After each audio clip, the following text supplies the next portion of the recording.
I've never used one of these in my life. Let me fix this. You guys are on my stone monolith. How does that feel? I know I need glasses. I don't have any glasses, guys.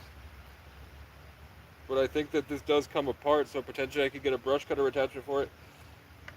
I don't know what this is for fuel. Run, fuel, choke. Do I hit the choke first?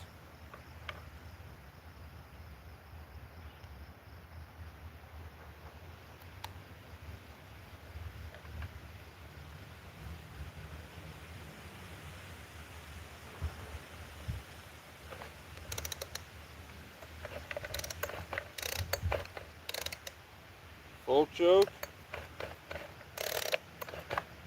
Run.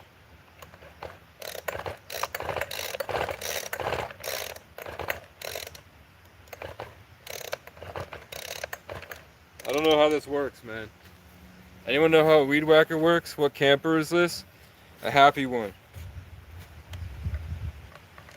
Does anyone know how weed whackers work?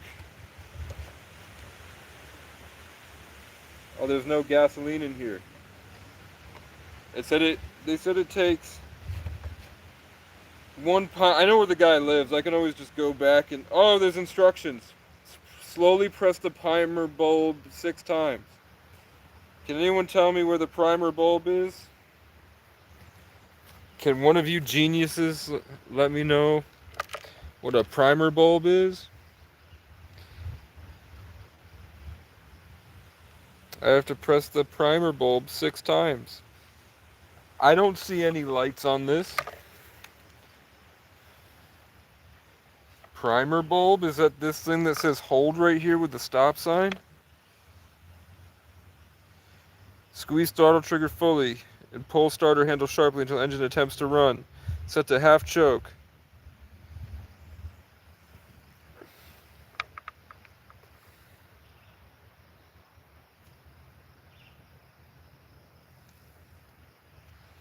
One, two, three, four, five, six. Full choke. Throttle trigger fully. Pull starter handle sharply until engine attempts to run.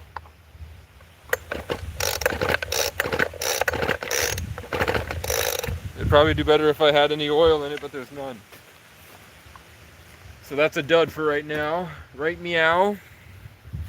Anyway, even though I showered, my fucking rash still hurts, man. So I took a break for a little bit. Everybody double tap that like button. Double tap that screen. Bam, bam, bam, bam. See if it works. So many people hate my content, bro. I'm a 26-year-old man, baby, because I had brain damage and I lost 4 years of my life. And then I had severe CPT, severe trauma that made me a little baby because I regressed into a child running around in the woods freezing to death. And then people would show up and hurt me. And then I had to throw them on the ground and put my fingers in their eyes. That really happened. I also picked a kid up and whipped him over my shoulder. And then I went to kick my fucking heel into his teeth.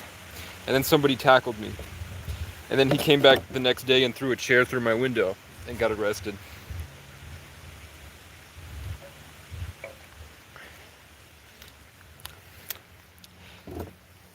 I've never really learned how to throw a punch. I have given people black eyes because I think I have retard strength and I have big monkey hands. So I get people, but I've never really learned other than I had a punching bag for a while. But when people would try to fight me when I lived in New York, I would just pick them up and throw them on the ground.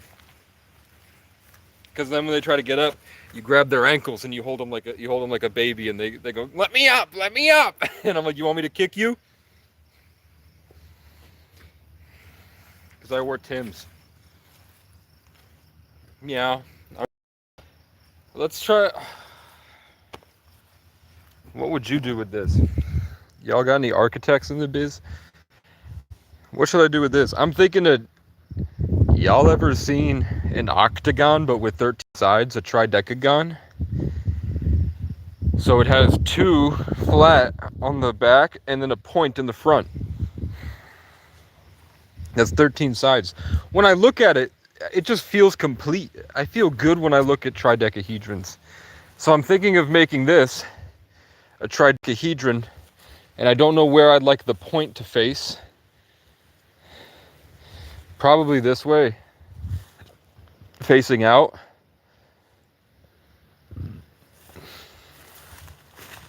And then once things start to work out a little bit better for me and I have money, it seems like people are... Your name is Casey O'Brien?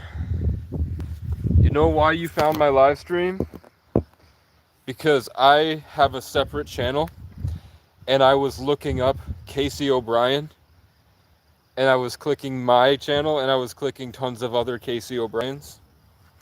So the algorithm has now attached to my channel people that look for Casey O'Brien, and they roped us all together. That's why suddenly M stands for money people are flooding into my channel, because people have started attaching us together. So Casey, you have so much room. I love the idea of a pool. Let me show you. It's cool your name's Casey O'Brien. It's the most powerful name in the world. It means... Casey means brave in Ireland and vigilant, omnipresent, but it also stems from Cehasa in Celtic, which means brave in battle and vigilant. And then that comes from through Knights Templar, Freemasonry, and just traveling. But you know, Skada, Queen Skada was Egyptian, founded Scotland, and just that intermixing of Celts and ancient Egyptians that people don't talk about. Back in the day, acacia was the tree of life. And that's where Casey and Cehasa, Casey, that's where it comes from, is acacia. It means the tree of life, incorruptible and pure. And that incorruptible eventually translated to brave over time. But anyway, I'm thinking about, see that tree is dead. You can see like the dead tree there. And that's dangerous because it means it's rotting. So at any point it could fall. Even though it has some leaves going on, primarily it's rotting. So you can see how that one fell over. The tree started falling apart. It means it needs to go. So I'm thinking once we can cut these down, and then I'll just clear out this section right here and build a big foundation there. But not actually, it won't be above ground. I'd clear out the bottom there and level it, and then the stone would go on the ground. Demon Hunter, I'm on you again. Did you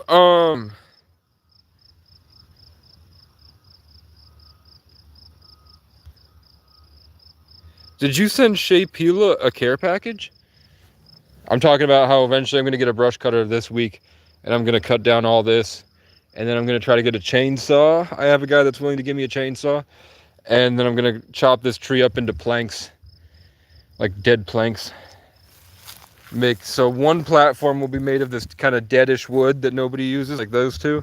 And then I'm going to have a separate platform with the pallets and the plywood. No, you didn't? Well, Shea Pila just thanked somebody named Heather for sending her a bunch of stuff. And a really heartfelt handwritten letter. So I commented, Heather is my friend. I did not, and she loves you. I did not expect her to have done this. That's really cool. Can y'all tell me if that's an oak tree?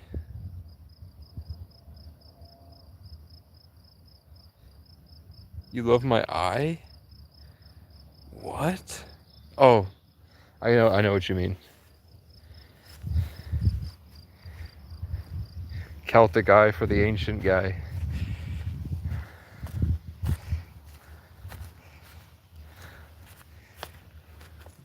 This doesn't look crazy, does it?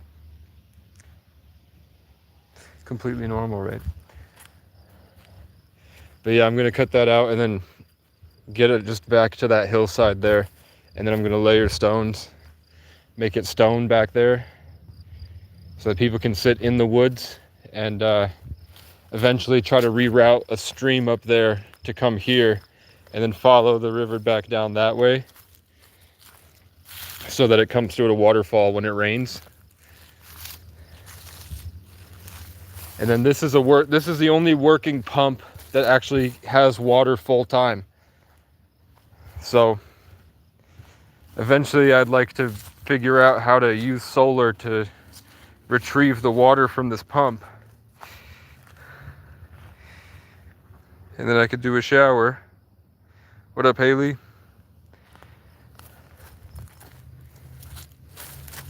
I think today we're gonna go get the rest. We're gonna go put the lawnmower up.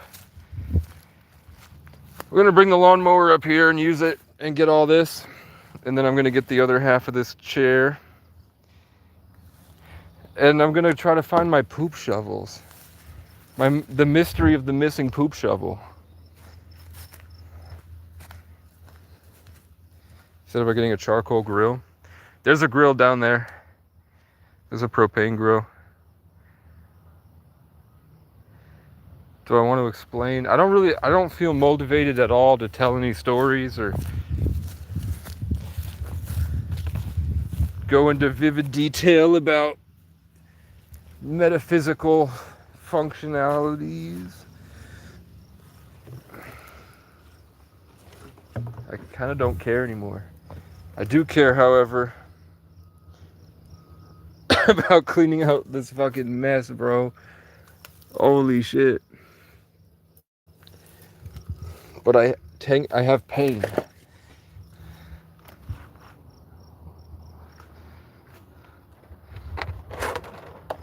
So I'm going to, oh, I just locked the butter. I locked it. Get out of there. I locked a moth in there and then he got out. You don't have to be quiet. If so or not, what? Poopy de scoop. Scoopty whoopty poop. That bird. Let's go get, the service will cut out while I go down there.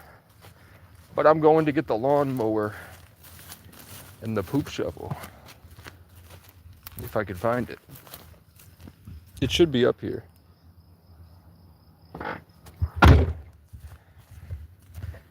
think M stands for money is a Mason. He's doing evil magic on... He's got like 40 people captivated all day.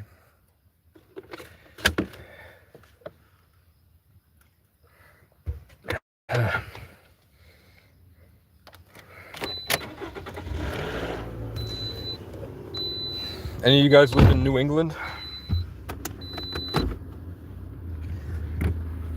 It's fucking boring up here, man. I want to invite people up here just to hang out, and then I'll have the live stream going, so you guys can just chill by the fire and go camping. And whatever you do will just be on the Casey live stream. I want other fellow crazy people to take over my channel for a week. Imagine like a sitcom like Friends. But instead of friends, it's targeted individuals.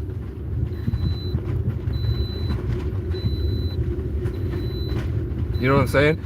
So instead of like Chandler walking in and you hear woo, and then like, what's up, Chandler? It's like the door randomly opens by itself and you hear demonic screaming, and then I go, oh hey man.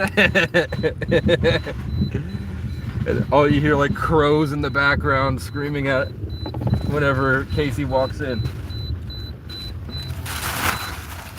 So it's like you guys are just having a normal hangout on the couch, and then I walk in, instead of a laugh track, it's a bunch of crows screaming. And it's like liminal and creepy. And we'll have Candy Grampy. And M stands for money. I had to let M stands for money know that I'm not a hater. Because he put me in timeout. Because I asked if he thought he was gang stalked, and he put me in timeout.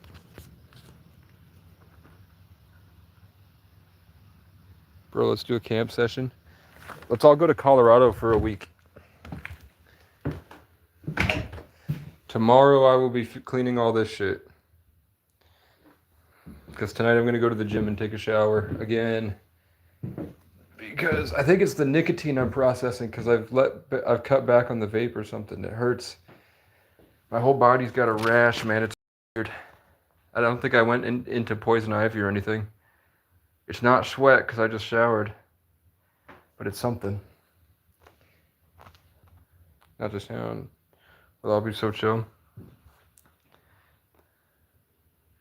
I'm down to. I mean, it just depends on how my life goes. If I can get some type of work, I'm down to. I mean, if for people like M stands for money, he could probably get a dono to bring him.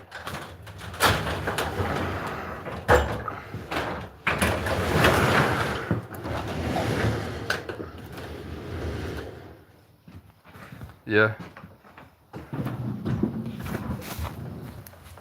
Well, I wanted a 100-acre mountaintop, and I have a 100-acre mountaintop, kind of.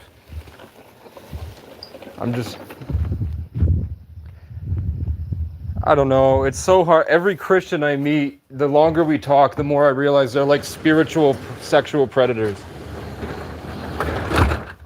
And that no matter how much they love talking about God, they'll never do any work or go on any mission.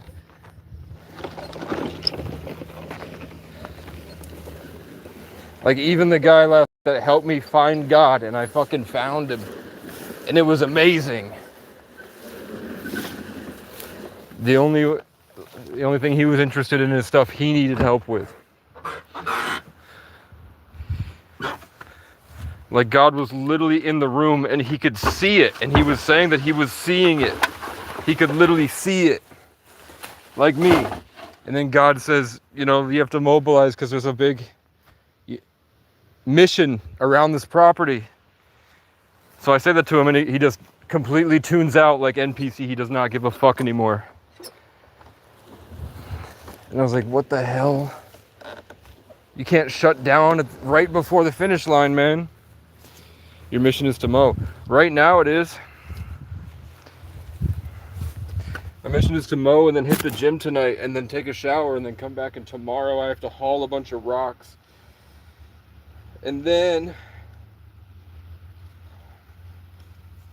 I have to come back and clean the camper because I put all my laundry there. And then once that's good and the laundry's in the totes, that one tote should be free so that I can come and get to this stuff. And then I have to set up that table saw, but I need another pair of hands for that table saw to lift it up.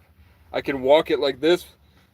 I guess I could try to get it back out to the car if I move the car over there and then try to hold it up with one arm and wheel in the broken legs. Maybe.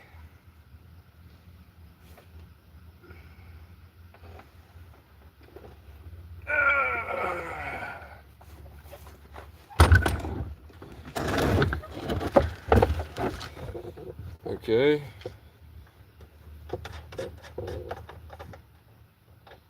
Yeah, I'm not gonna risk it, man. I ain't gonna risk it, man. I would even invite Lil Mule. If Lil Mule still watches, I would invite Lil Mule to our Colorado retreat. Can we all afford a Colorado retreat though? Like I want someplace with hot springs, and I want a place with horses, and I want a place to get the fuck away from you guys if you guys are crazy.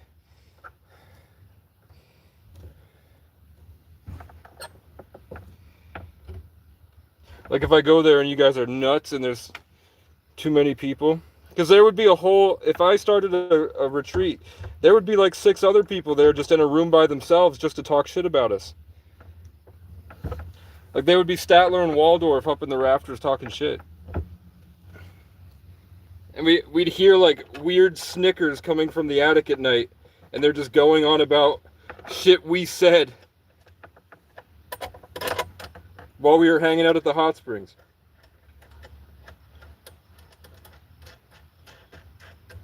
I have to get in touch with Candy Grampy somehow.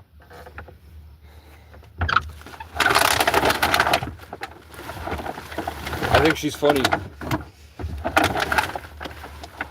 And you know what?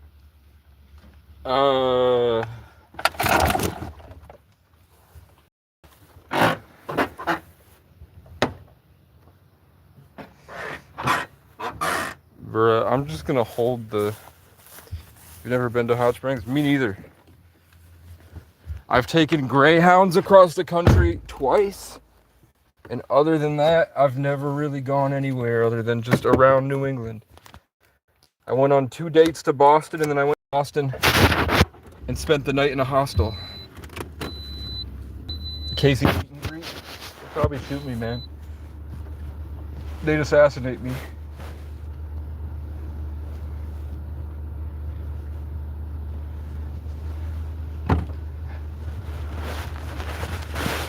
No, my magic, my S. No, my fucking ass. Why are you running? Why are you running? Candy Chain Smokes. My name is Candy Grampy. I like Candy Grampy.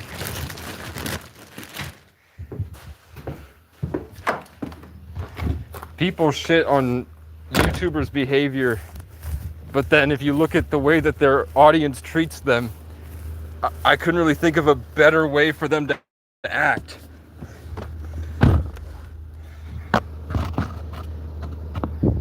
Look, there's a butterfly.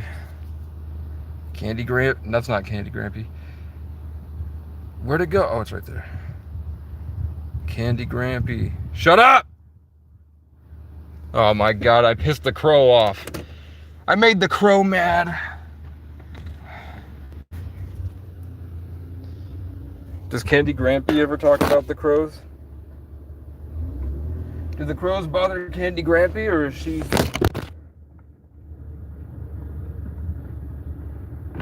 crow friendly? This is going to be difficult to get up there, but I didn't have a wrench. Where did my fucking telephone go?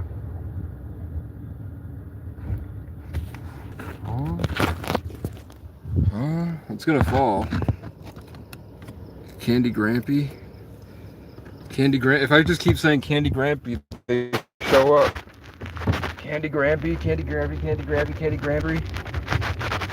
Candy, gang stalking. Herp.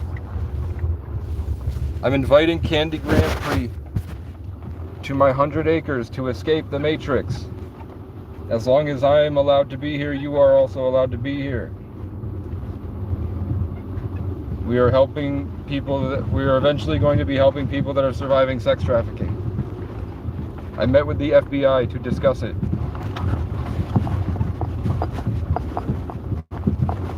I'm currently holding my car, my back door is open, and a lawnmower is hanging out the back, and I'm holding it like how Captain America held that helicopter as I go up this big hill so it doesn't fall. Something fell, but we're gooch. We're gooch in the hooch yard. And I haven't taken a hit of a vape all day today. I had like 3 live bees in my house. I was having flashbacks in the movie. AJ, just don't say it 4 times, Haley. I'm scared, Candyman. What the fuck?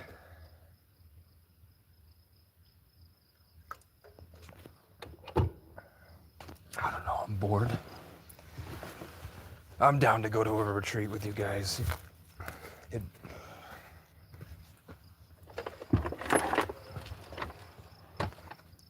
I could get on medication and be a completely normal but insanely intelligent human being tomorrow.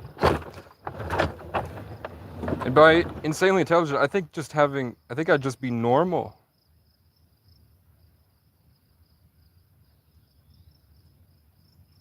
Like, I think most people are dumb.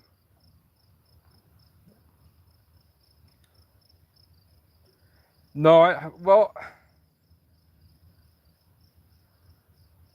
like, I don't even think I don't think Steve Jobs and Elon Musk were that smart. It was just like chess. They had more memorized. They were creating at the same level. They make jokes at the same level.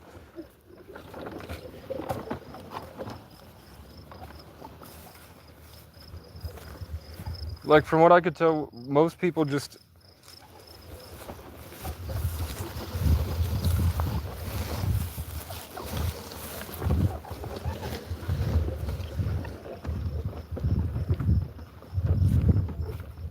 psychics say that I'm a Lyran, and that Lyrans are the oldest souls in the universe.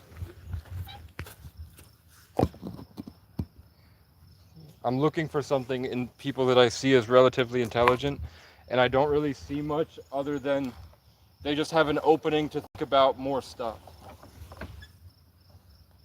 They don't really apply it to anything. They don't really do much. It's more like geniuses just have, they don't, most people have stuff like condensing their brain. And geniuses just learn how to let that go. So they're just normal to me.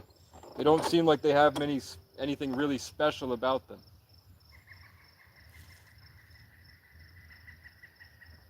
That's an unusual bird.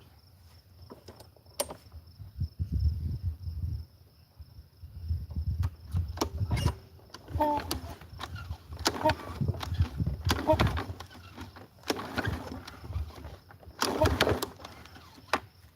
I out of gas or what?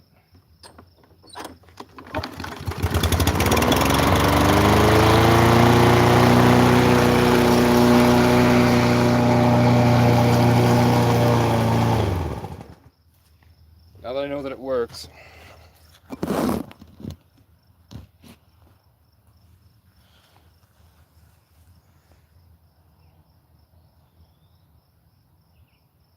Yeah, I also am not really running into any smart people in my life.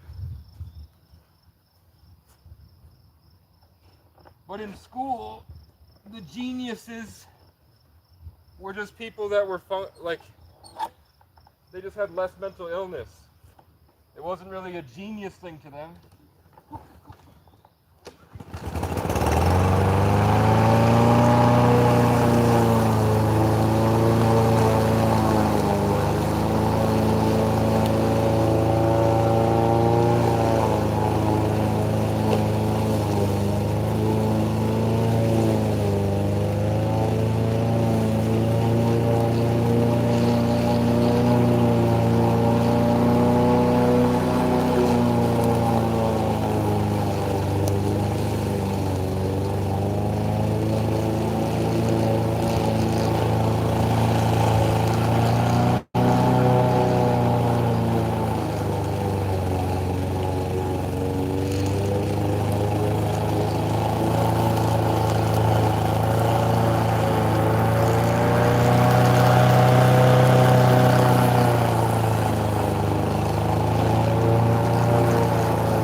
nice to walk on freshly cut, mowed lawn.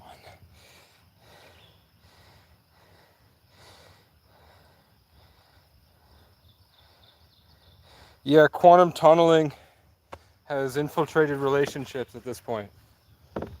We're all completely telepathic. So when you guys comment, I can smell you. I can see you. I can hear you sometimes. Like while I was doing that, I heard attached to my head, bright light. They're building a case against you. And I went, how could they build a case against me? There's nothing I do that's illegal. And they're like, we know.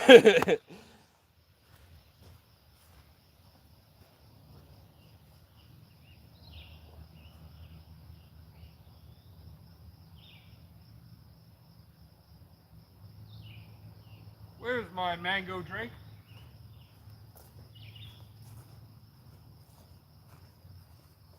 And then I saw, they said, they're going to try to kick you off the property. And I said, for what? And then they showed me like 3 different things that somebody's mad at. So I said, okay, if I handle it tomorrow, and they're like, yeah, they'll get over it. They're a bunch of old babies.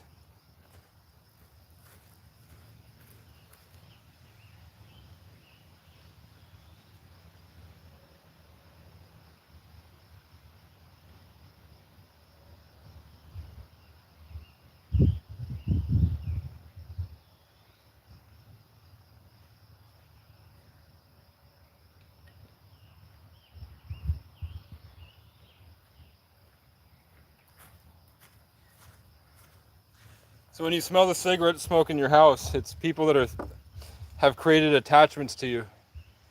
And that's why Freemasons have their symbolism everywhere, because they feel like that symbolism, like the cross, blocks that.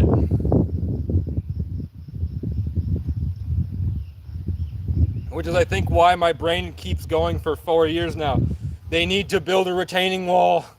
They need to build a big stone wall up the side there so it looks like a castle with crenellations.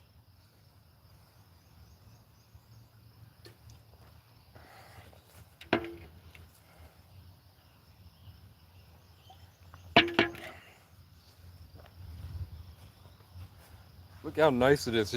Are you guys able to see through the chat? Hold on. This shit is nice. Now if the pigeon is in there, he can come out.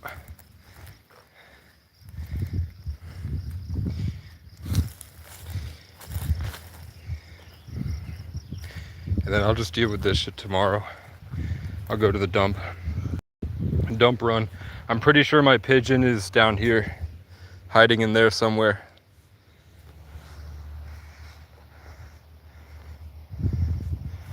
And then eventually I'm gonna have a deck. Norman wanted me to take those pavers and put the pavers down here, but I'm like, that's I think I'd rather have a raised platform out of deck boards so that it's easier to move. Because I don't like the camper being here. I only like the camper being here if we can take the excavator and start taking dirt from over there and put big retaining blocks along the forest here. That would cost me 20 grand probably. And then fill it in with dirt here. And then line it with these big stones like across.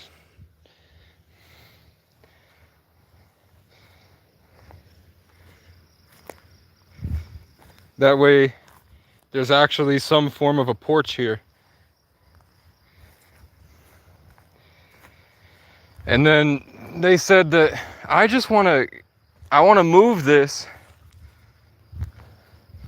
because I think it would look a lot better if this was gone, right?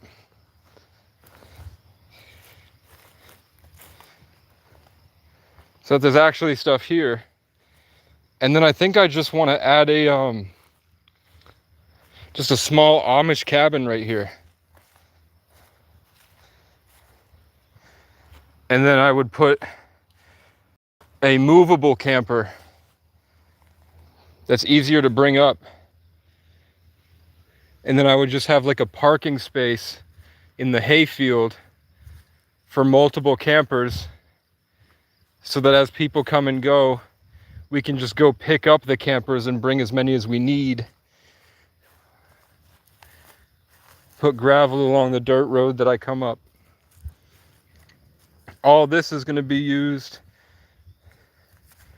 most likely here to raise this off the ground, and then move this further in, have it pointed this way, and then I think cinder blocks on the back, so it goes up like a triangle to give you that feeling of like you're in a cubby.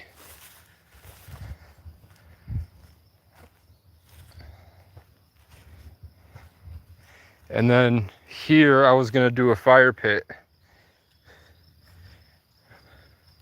Fire pit right here in the middle. So take more stone and rocks and make a shape, some kind, maybe a perfect circle or a trideca or an octagon or something. Maybe a decagon would be cool, with a fire pit in the middle and then chairs.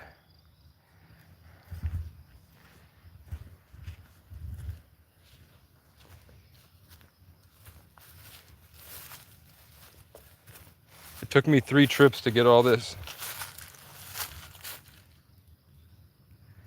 It doesn't look as much. It doesn't look as heavy as it was.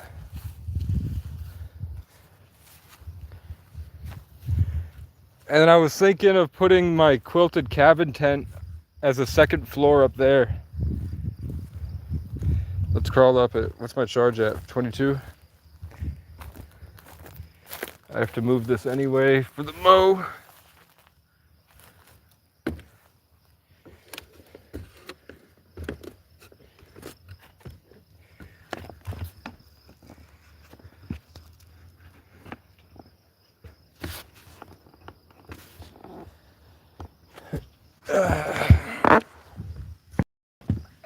Fuck. I just washed these pants too. So water's definitely getting in here. I don't know where it's going though. And water gets in there, and water gets in there, and then all that. Shut up, crow. This is a lot more droopy than it used to be. Mice used to run in and out of this all the time.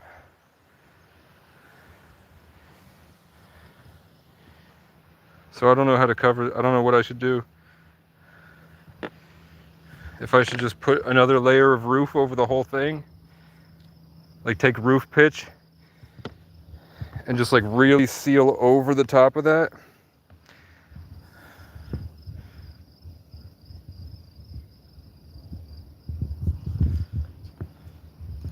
I'd rather be at college parties.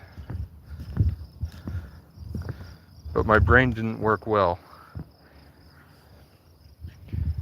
And now my brain worked well, but now I'm old. I'm 26. So do I go to frat parties and just tell them I'm 22? I don't want to be 30 and say I never went to a frat party. But I also think the idea of like these dumb women showing up and they get turned out by 4 guys at once, I think that's fucking disgusting. Like I've come to hate women. I think they're fucking disgusting, man. I get it probably sucks to be a woman, it's probably boring.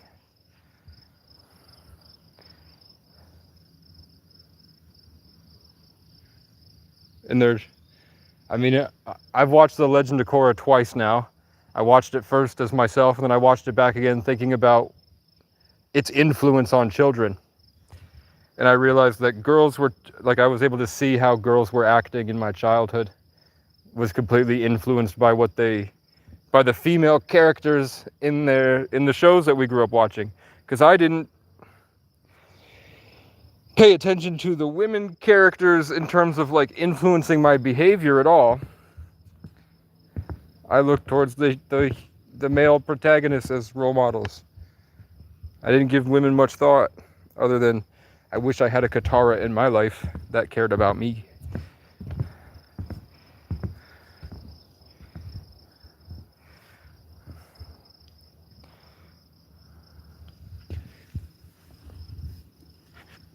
This is sketchy.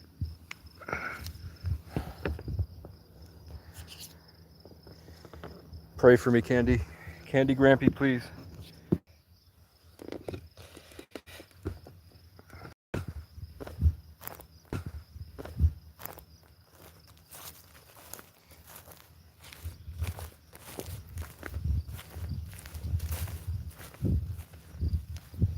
I hate you all. And who took my poop shovel?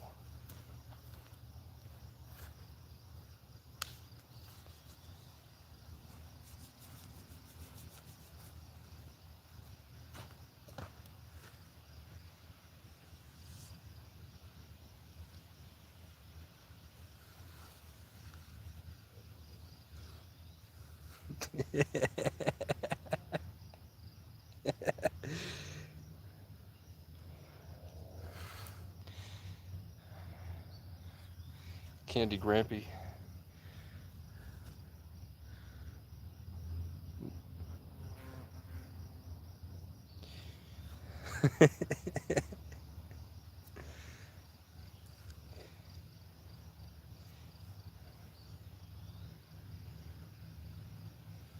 Candy Grampy. Candy Candy Grampy, Candy Grampy, Candy Grampy, Candy Grampy, Candy Grampy, Candy Grampy, Candy Grampy, Candy Grampy, Candy Grampy, Candy Grampy, Candy Grampy, Candy Grampy, Candy Grampy, Candy Grampy.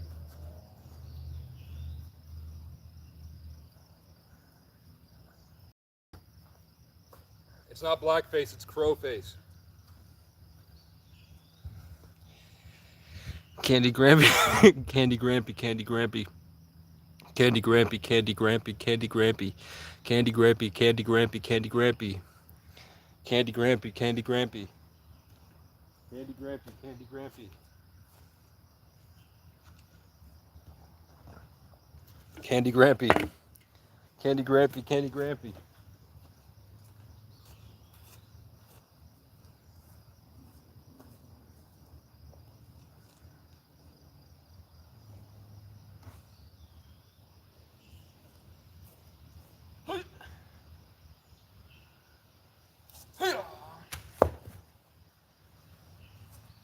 Candy Grampy. Candy Grampy.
I ran over a pile of my own shit.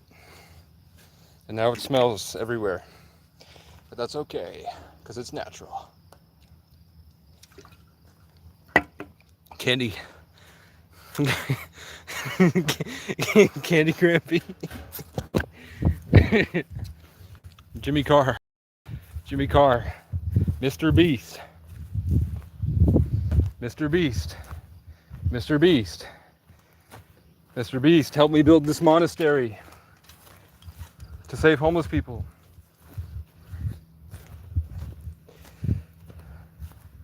Mr. Beast.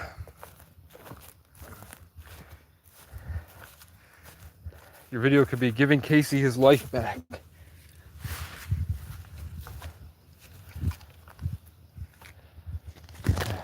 No rain will get into my face.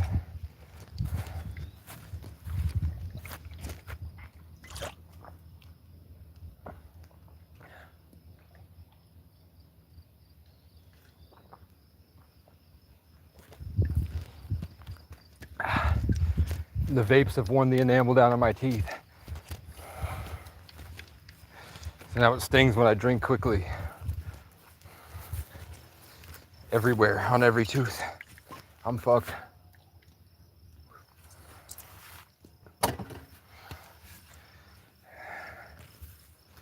Yeah.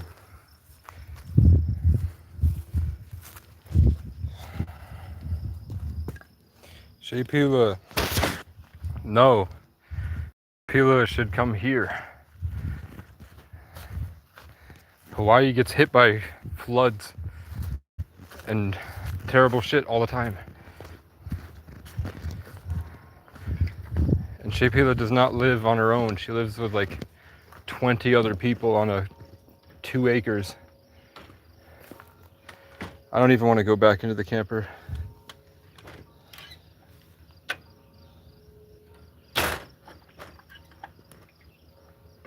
Heather, I just want you to make clothes and shut the fuck up about everything else. With the drama. Every time I'm like, what should Heather do? God is like, Heather should make Christian clothes. I'm like, I know, I've been telling her, make some clothes. And sell them on a Shopify store called ChristianClothing.com.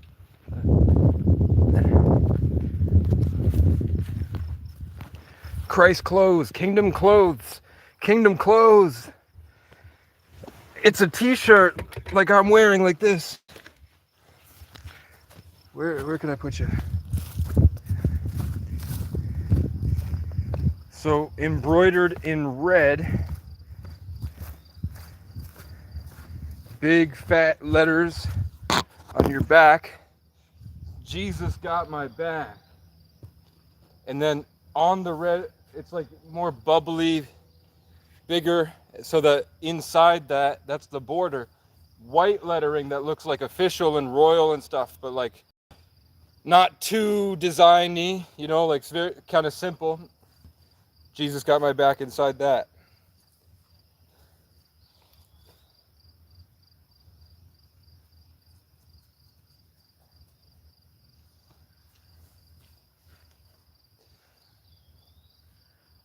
Kingdom in gold,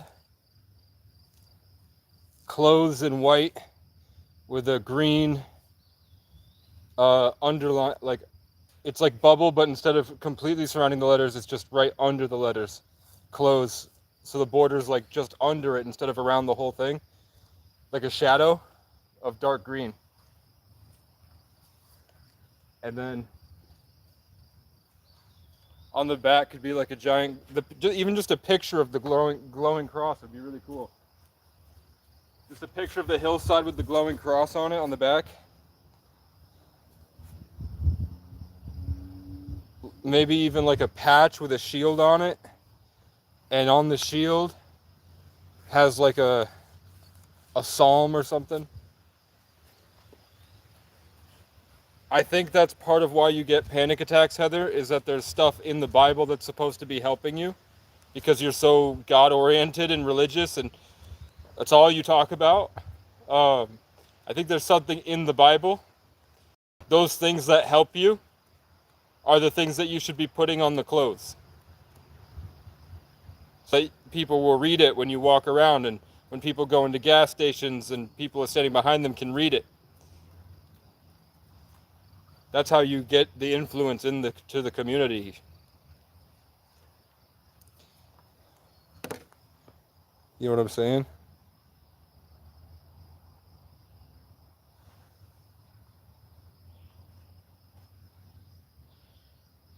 B stands for Bender. Had to check to see if I blocked him. I didn't block you, man. It was probably Demon Hunter. I think you're a loser, but I don't really care, to be honest with you. You lost it somewhere though? I guess I will, if I design the shirt and I buy you, eventually I buy you the sewing machine and the embroidery machine, can you get the garage back up? Can you get like a workstation, like get the garage cleared out and then build a workstation? And then I could put the stuff you need inside of it to make the Christian clothes, and then we could sell them everywhere. Then once I can get a computer and once I get a computer and a camera, it's off to the races. Because Facebook content of me saying, I'm building a Christian monastery and I'm asking all Christians who want to come here to come make it better. I have a list of projects. You can sign on with your email to come do the project. And then I vet you in like a long hour-long phone call about your life. And then we decide whether you would be a good fit to come to the monastery. And then you can stay here for free for like a couple weeks and vacation in one of the most beautiful parts of the country. And in exchange, we just work on stuff. You learn skills.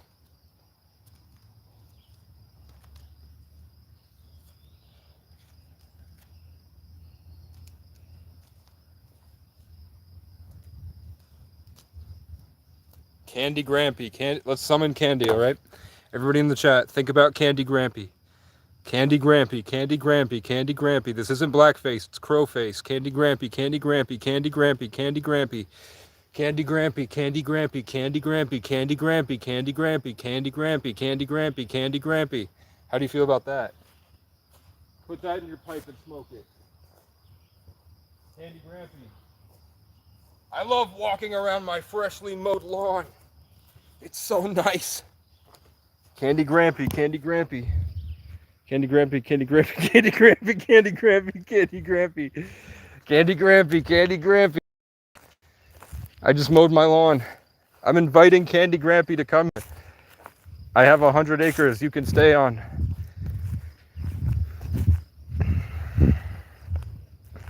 I have to do this tomorrow, but I have a rash. So I don't want to move around. I don't want to move around much. But this had mice in it, so I don't even want to wash them. I'm just getting rid of these pillows. I'll get new ones. Candy Grampy, Candy Grampy, Candy Grampy. Candy Grampy. And then I'm leaving some of these prickers for now. But there is a guy named Mo, and Mo comes up here and mows. And he has not been mowing these. Casey's black. I'm actually African, man. I am African, alien, indigenous, and Irish. Romanian. And my mom says that she's Jewish, even though there's nothing that can prove that she's Jewish. I don't know why she says that. She had red hair.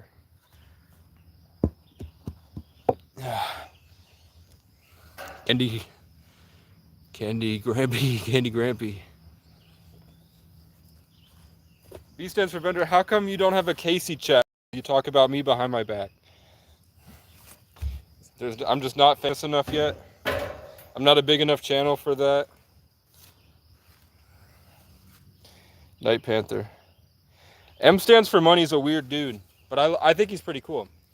I think it's just when you talk to a camera long enough, I think that I see him and I see somebody that went through a long journey. Like, I think a lot of shit has happened to that guy.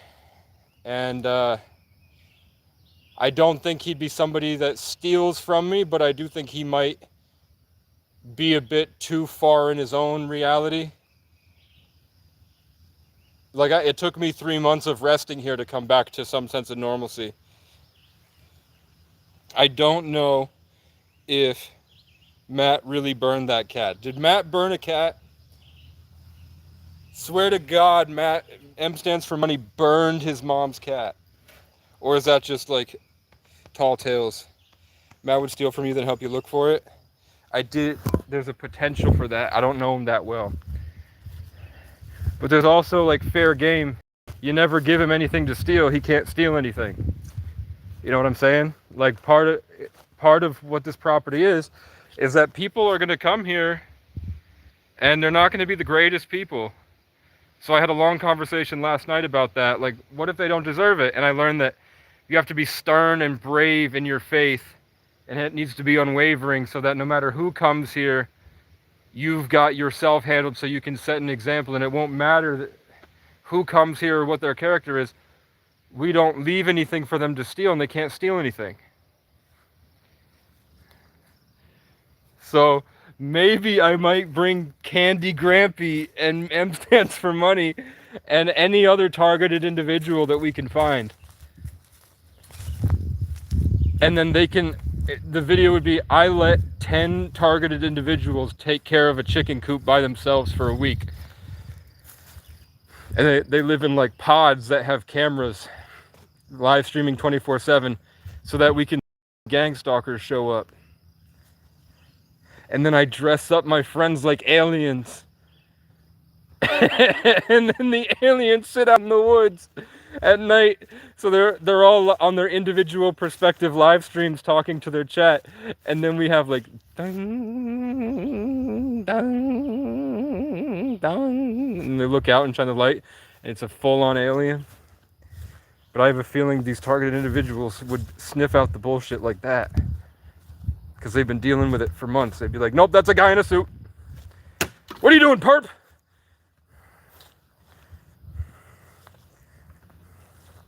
Dong. It's like a streamer mansion, but tense. That's what I'm saying, dude. And then, I really just want to like put them all in a cave and then let IShowSpeed show up, and then they rip them to shreds live. And then they all go to jail. I did a ritual sacrifice on Jinxie. The butterfly's right to left. Do it, Casey, do it. And the bird went right to left. Sacrifice Jinxie in a cave. Do it. They used to do it all the time. It's normal. Rich people still do it. Feed Jinxie to a bunch of white people. I need a brush cutter. I think my pigeon show you. God, look at that lawn, man. What a nice ass fucking lawn. It's got some patches that's gonna bother me forever. My pigeon, I'm pretty sure, is over here.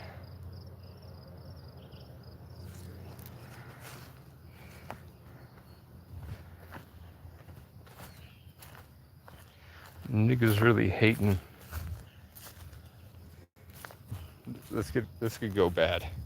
That could be taken out of. I can't say it because I've got blackface on. I'm Drewski. Oh no! I got my watermelon drink.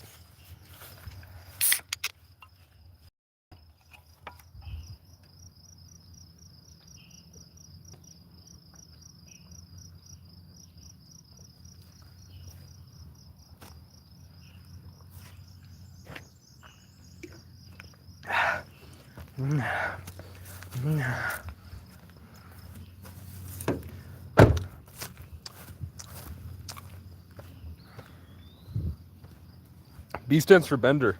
How old are you, man? Are you a full adult, or are you like in college? Are you a 40-year-old black man?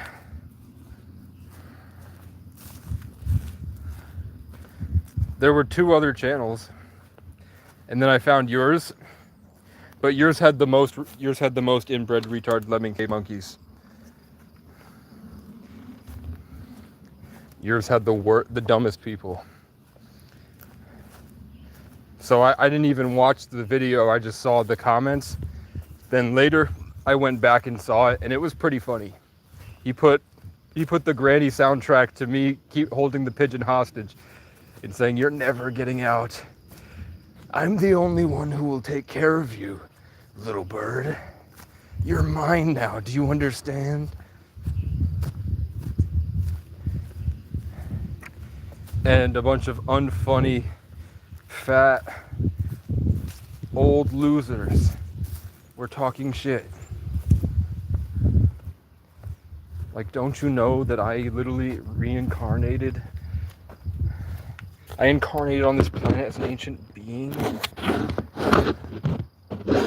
Edward Kennedy? What the fuck? I'm not gonna lie, man. Sometimes I look at myself and I'm like, man, my hair does look kind of girly, I'm not gonna lie. But then sometimes in the mornings when it's not brushed, I'm like, that's peak masculinity right there. I'm a wild man running. I'm a wild man. I'm like Emperor Zuko. I'm like a Viking running into war. And then sometimes in the afternoon, I'm like, man, I might even look better if I had my hair up, like, you know what I'm saying? This is a cool view. M stands for money. I recruit you. Come to my 100 acres. It's a place where weirdos like us can talk about God all day and wake people up to the truth. Clipped. Yeah, I'm semi-responsible for the death of a pigeon, but not really, because I got him a place over there and he was fine, and then I got him a safe place over there and he was fine, and he just kept leaving the safe areas and going right into the middle of the field. Of course he's gonna get killed. But there's some movement every day. I hear random movement over there.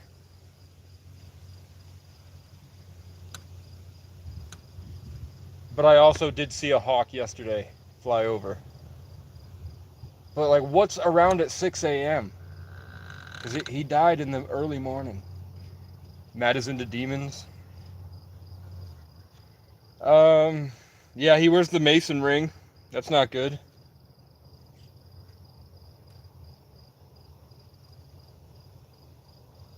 I don't know. I haven't seen enough of his content. You should, if you're like that obsessed about the guy that you watch his live stream the whole time, go back and don't take just the bad stuff. Put the good stuff in too. Like every live stream, get the good clips of the whole thing, and then make 20-minute videos and give it to him. He'll blow up.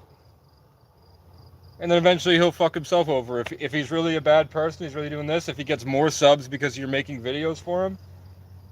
And make sure you could throw in the bad stuff too. That would be really how to get him, is to actually gas him up. That's the way I did it in your comments. Like, now your haters that were hating on me so hard, they didn't say shit because I just kept talking to him. There's no good stuff, Casey. No, I've seen a couple clips of him, and he's funny. He's funny.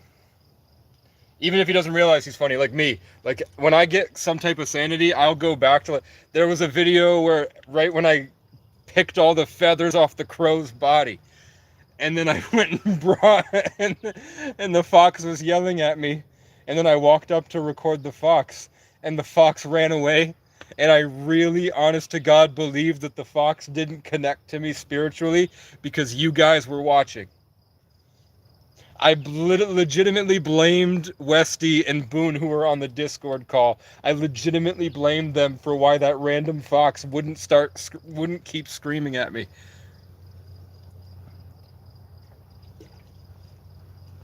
That's the funny I'm talking about. Because it's like, it hits you out of left field.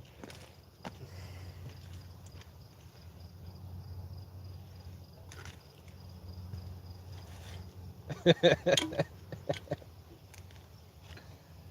is Bowab Tree, man. You archive his streams because he deletes them to hide the evidence. How much money do you think you said he's secretly rich and he's living comfortably because his subscribers send him a lot of money? I guess with the amount of money I make times 20, let's say I make $13 a week. That's roughly what I make. It's $13 minus Heather, like just from the YouTube channel and not like a private thing with somebody I know personally, like with the Tide situation. Other than Heather, I only make like $13 a week max, and that's because every 3 weeks I might get $33 or something like that. I don't get much. So if he's getting 20 times 13, that's just $260 a month, because he has 20 times more subscribers than I do.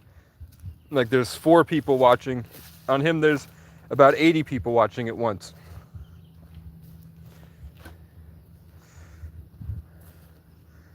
And he doesn't really provide a service either. Like, at this point, he could have merch. He seems like Megamind. Megamind if he was born in a trailer park. But it's all jokes. He gets SSI checks and YouTube checks, plus has EBT. What does he spend his money on, man? If I had SSI, I would be in Hawaii now. If I was on SSI, that's $1,000 a month usually. SSI is between $800 and $1,200 a month. I've been surviving off maybe $150 a month. Maybe. Because the rest goes to gas and gym membership.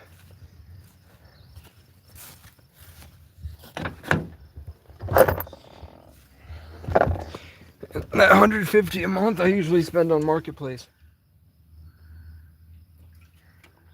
And at the end, I run it when I run out of food stamps. I guess he lives in a city, so he's got to pay for motels and shit, right? He's in motels.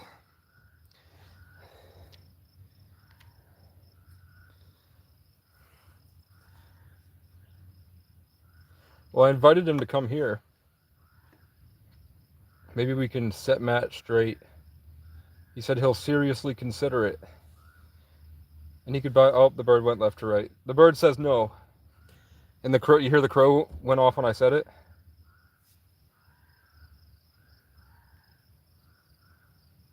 Why do you sound like that? Why do you sound like monkey robots?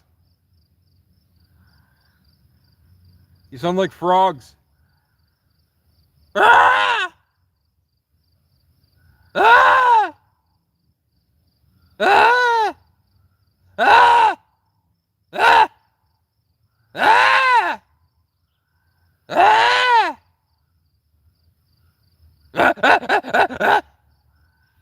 Shut up.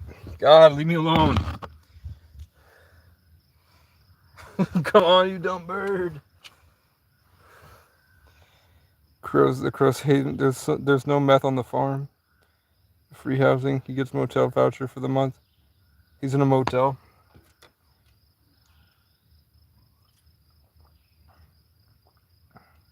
Why do so many people like him? Like, why does he have 90 viewers?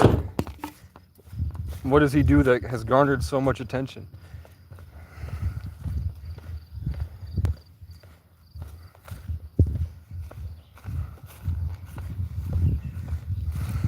And why don't they organize? Like Candy, why can't Candy Grampy and M stands for money get together?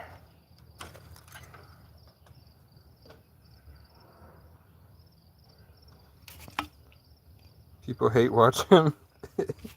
Do people hate watch me for real? It's kind of hard to hate watch Casey longer than a few streams.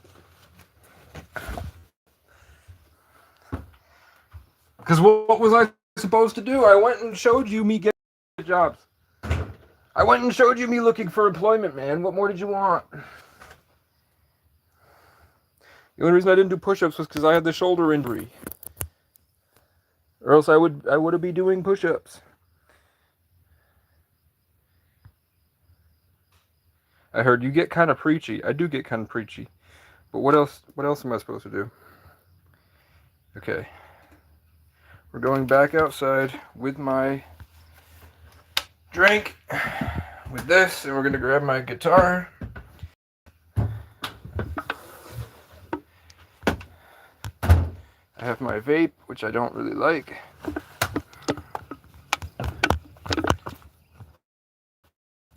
Candy Grampy.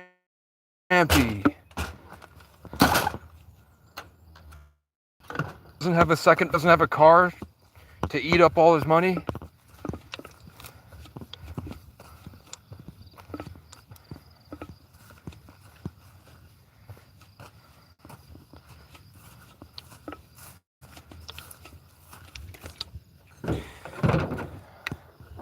Candy Grandpa. We can be friends.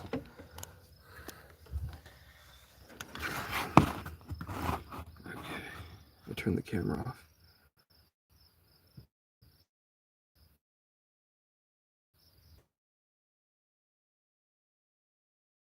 I'm kind of on Earth.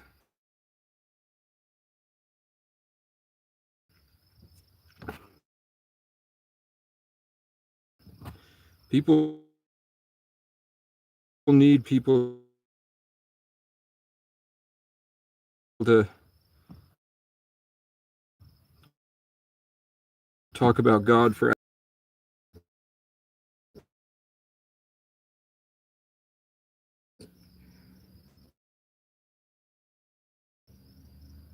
without really long conversations with people that do to Earth. I think I was an animal for a long time. Portion of my day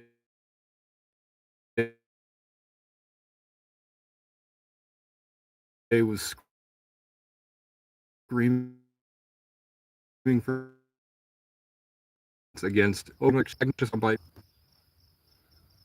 Maybe Matt needs Casey. Maybe we can ride.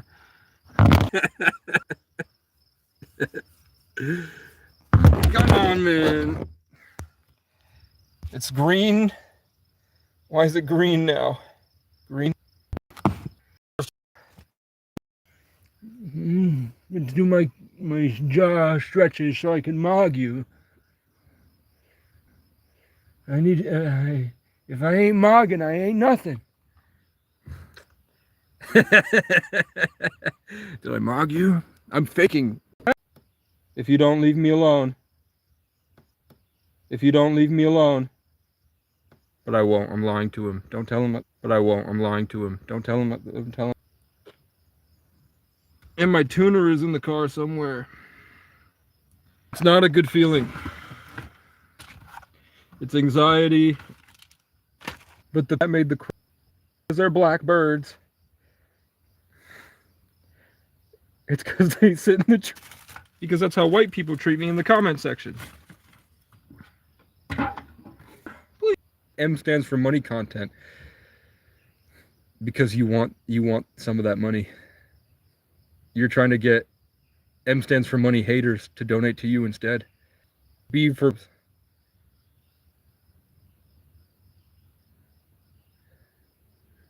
I think it's just a really cool time that we live in.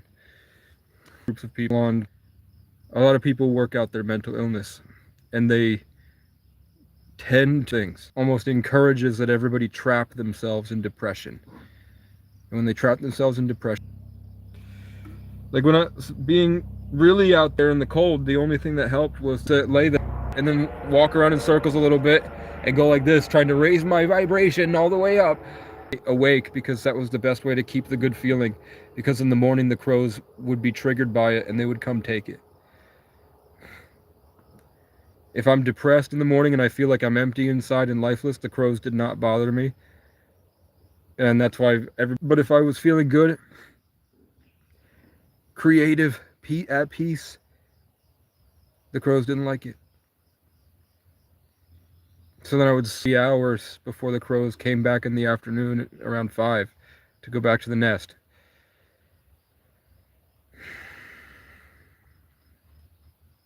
You like that background? That's probably what it is. If not a realm, like a GTA server.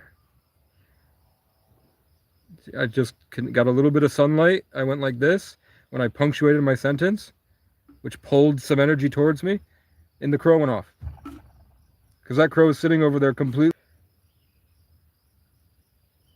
I'd opened my root chakra and it got pissed. Y'all ever feel like alien entities try to shove light tentacles up your ass? Or like, sometimes it's like a bug. Like they try to attach like a spiritual bug to your ass. Y'all ever get that or what?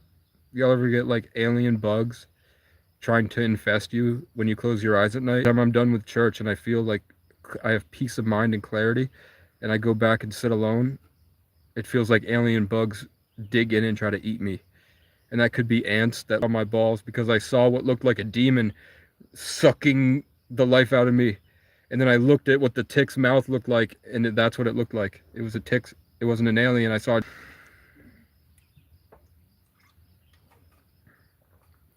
Like the way they...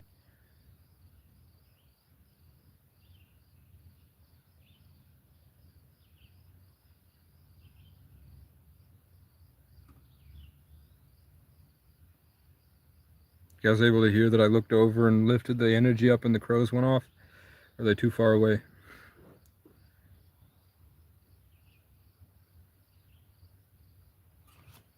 You are here. Let's do a different background.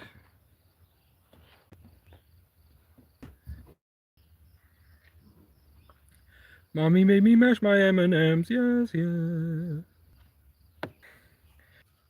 Jeez. That's because you've created the emoji in your mind, and that action fills you up with demonic force, demonic essence. You're addicted to those emojis and those prideful comments because you're addicted to the flooding of that demonic energy. And that's taken from the Temple of Solomon itself. When the Knights Templar dug under Solomon's temple and found how to use the Well of Souls, that eventually Tubal Cain, that F shape, look.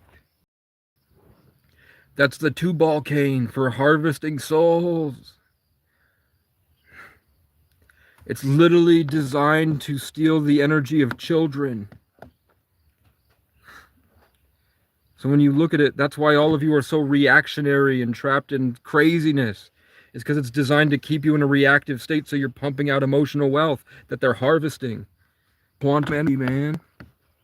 Literally taking it, and that's why the dumbest, fattest, prideful, addict, old bitch women use the most haha emojis, and the most inbred, incel, little dick losers use the fucking haha emojis with their prideful comments. Because they're just Freemasonic instituted, prideful. You graduated from elementary school today?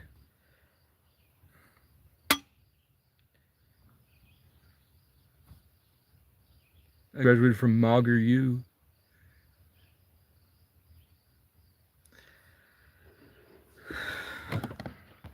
I mogged your...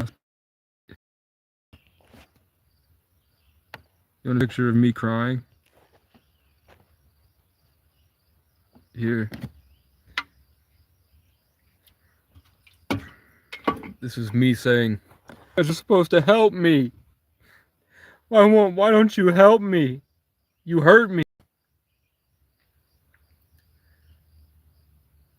And then I prayed to God for justice, and then 15 minutes later, the cop died. Isn't that crazy? Which got the attention of the FBI because fucking you guys reported me. You fucking reported me to the FBI. So then we had a conversation, but then I told them about all the shit that I've seen homeless, and they were like, actually, that sounds like something we would be really interested in having a conversation about.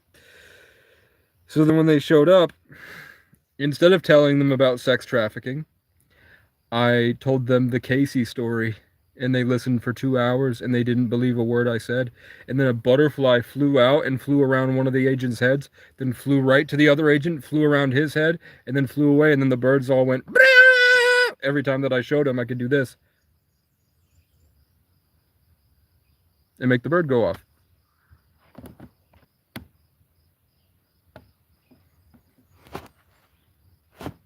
Bruh. You must clip it.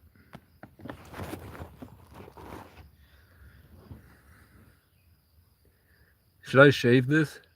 Should I shave my facial hair? I have a very basic face lately. Because I don't live in an environment where I can be free. I live in a really judgmental place. Like everything's so stagnant energy, and they don't like emotional wealth and freedom and chaotic energy that's all orderly and kind of sucks.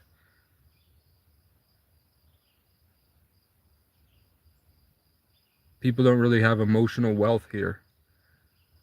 Seems a lot like NPCs, really controlled.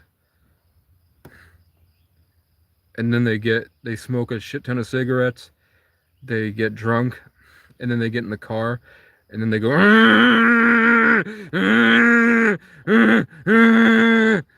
and that's how they get their emotional freedom. You know, I'm like, no wonder there's so many drunk driving. Because you don't allow for freedom in your daily life. That's the extent they have to go to get it.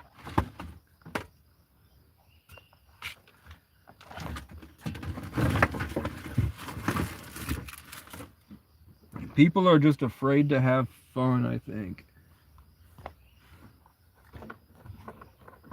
And I had a tuner, and then I fucking lost it in my car somewhere. I bet it's pretty out of tune. Yeah.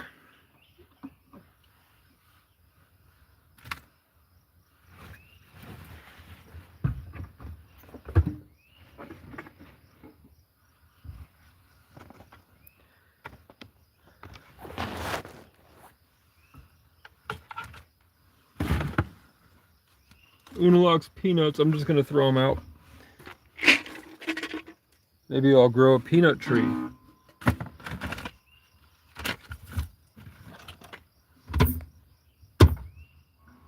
I want to grow a peanut tree when I grow up. When I grow up, I want to grow a peanut tree. You can't grow a peanut tree. You're gonna be a lawyer. I don't want to be a lawyer. I want to grow a peanut tree. Why won't you let me grow a peanut tree, Dad?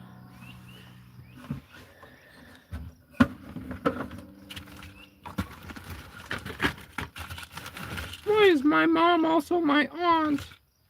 Because you're white, son.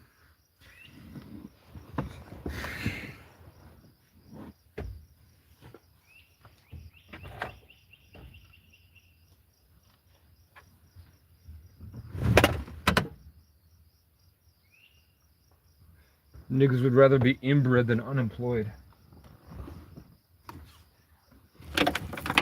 Niggas would rather be inbred than not a slave to Israel.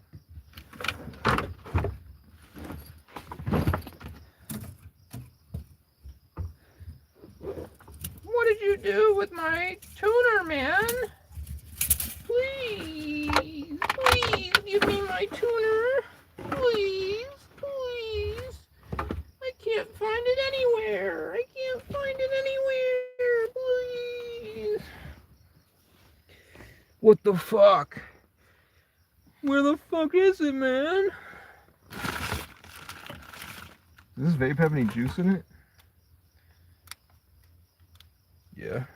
I found my vape. Where's my tuner, man? Oh, do I have the trash bags in the car? Yeah. Alright, let's clean out the passenger side so I can find my tuner, man. 10% charge, that's not great.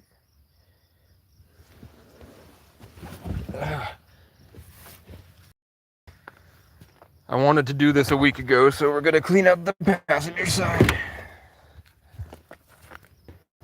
All my senses. I ran over my shit, a pile of my own shit with the lawnmower. So now I don't know how I'm gonna empty that bag because the grass is gonna be coated in my shit. All the grass is clumped together in my sweaty liquid shit.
Oh my fucking god.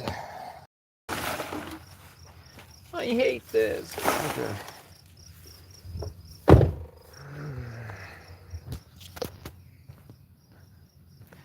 How did I get a rash?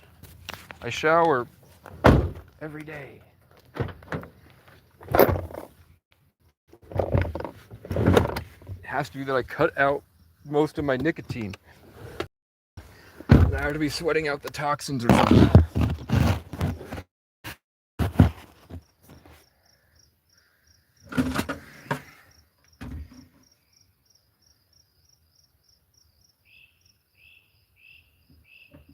What kind of bird is that?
This feels like West Virginia to me.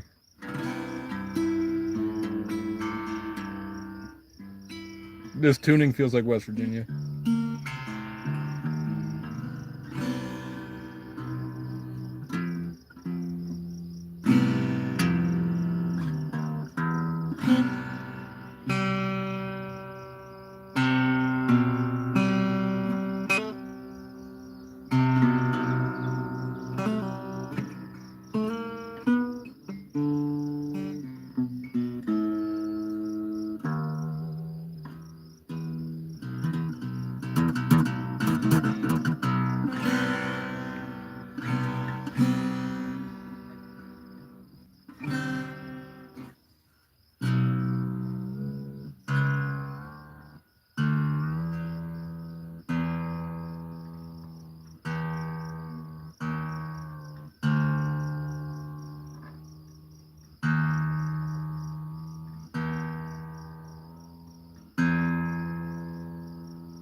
EADGBE.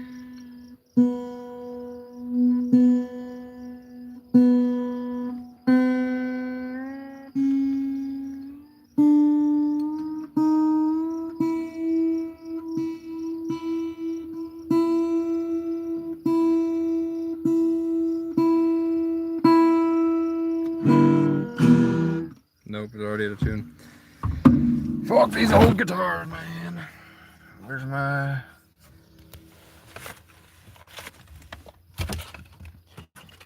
charger? Goes into this. Tonight I'm going to the gym. I'm paying for my gas in shekels and ruples, and then I'm going to go to the gym and take a shower.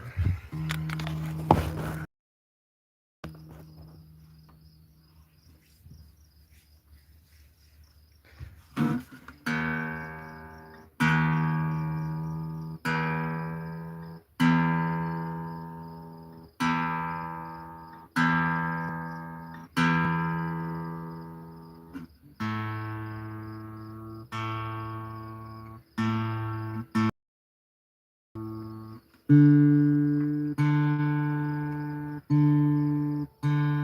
you think I proved my haters wrong, or I just made them feel bad?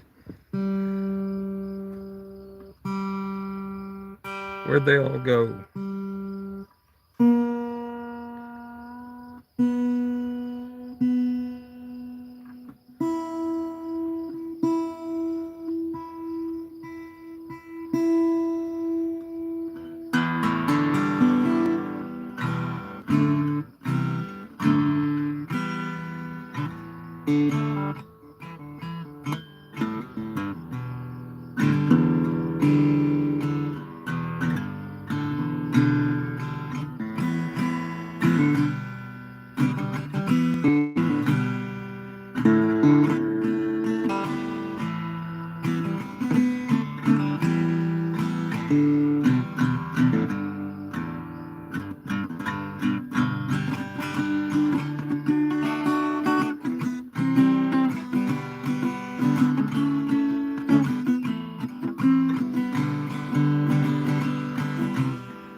Fighting for some broken purpose. I'll never be good enough, but I'm dying to be. I've been talking to a 45, and I think it agrees with me. It ain't my fault they kicked me my whole life and left me out just functioning.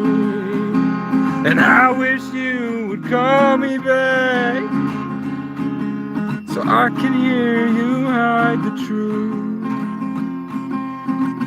We got something wrong inside,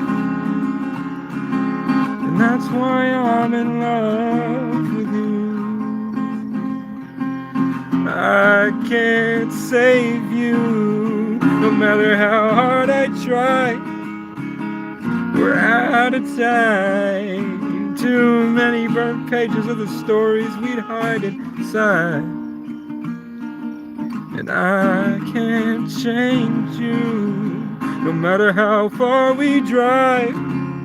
We can't leave behind the troubles we're trapped inside.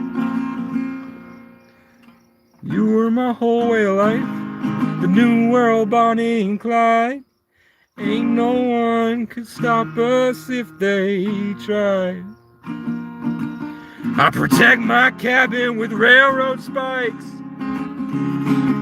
so I can try to find some sleep. But something out there keeps on trying, and it's gonna get me one of these nights. So send me off my broken boat, captain of a hopeless dream. Match my rhythm and hold me one last time. Leave that launch and pray the sea's good to me. 'Cause I've been talking to the stars at night, and I think they agree with me. Ain't my fault you ain't did me right. I dodged that bullet, but it left a hole or two. I can't save you, no matter how hard I try. We're out of time. Too many burnt pages of the stories we'd hide inside. And I don't blame you for taking off sometimes, but I can't leave behind with what's in those lion eyes. You were my whole way of life, the new world, Bonnie and Clyde. And ain't no one could stop us if they tried. But we knew this car's gonna die, and it'll putter out at the lights. At the end of the road, it's barely getting by. And now we're just the tracks we left behind.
Capo and I got nails on, man. I got these fucking nails growing on my fucking fingers, man. They're turning the fucking frogs gay. And my mom just won't die. Please, kill the fucking bucket. Kick the fucking bucket and keel over so I don't have to feel what you did to me, Stuck.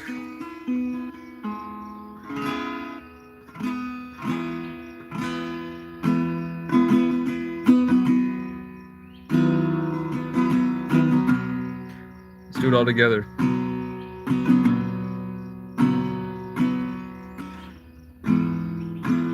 Vicky, won't you die? Vicky, won't you die? Please let us free. Vicky, won't you die, please?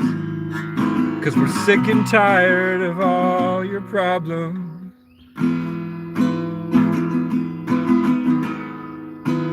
Vicky, won't you die, please? 'Cause I'm sick of all your gaslighting. We don't care about the stories that you make up in your mind and try to make us believe you every time. Vicky, won't you die? Vicky, won't you die? 'Cause I'm tired and I'm sick of everything you did, and I can't get you out of my mind. So Vicky, won't you die, please? Vicky, won't you die, please? Vicky, won't you die, please? 'Cause I'm tired and sick and my mind is a ship that wrecked a long time ago. 'Cause you sabotaged it and you lied to the police. And they raped me in a dungeon for days. And then they set me loose. And the only way was to escape. And I'm kind of grateful at the end of the day. 'Cause if I left, I probably would have been to Austin, Texas anyway. If I wasn't less fucked up and the cops weren't so harsh, I probably would have gone farther and died in a city, in a ghetto, thinking that I'm chosen or something, like Candy Grampy. But anyway, won't you die, please? Vicky, won't you die? I hope I made you proud. 'Cause what you're looking at is the product of everything you did to me. It got so bad and I lost my boundaries that my gift of empathy turned into becoming literally the people that wouldn't stop hurting me. I couldn't get them out, so I eventually couldn't fight back in my own mind, and my empathy was used against me, and I fucking became them for weeks. And it's so hard to find who I actually am because it's been destroyed by trauma and PTSD. And it's your fault. You relish in the fact that you lied to the police to have me hurt and destroyed and raped. Bird right to left. Vicky, won't you die? Vicky, won't you die? 'Cause I'm sick and tired and I can't get you out my mind. And it's not 'cause I love you, it's 'cause you fucking raped me spiritually. Nobody gives a fuck about your bullshit, guilt-tripping stories just to consume all of our love. And anytime anyone messages you, if they don't submit to your will, then you covet it and you ignore us.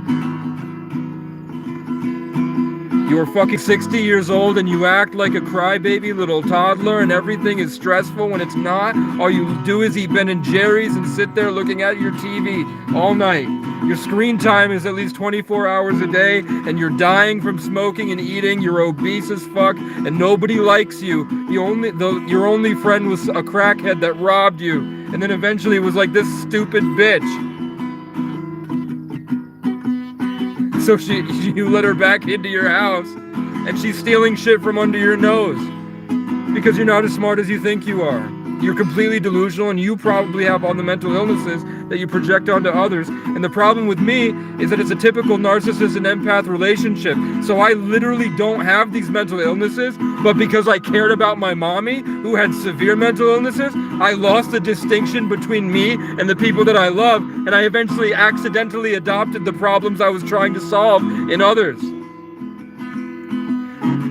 I used to just get girls and tell jokes and play sports and hit the gym, but then I got stuck with a mother that would abuse me so bad and I was alone that it stuck. Somehow it got in at the perfect moment and it became a problem that wouldn't go away, like an infection. And then it grew on me over time until I literally couldn't.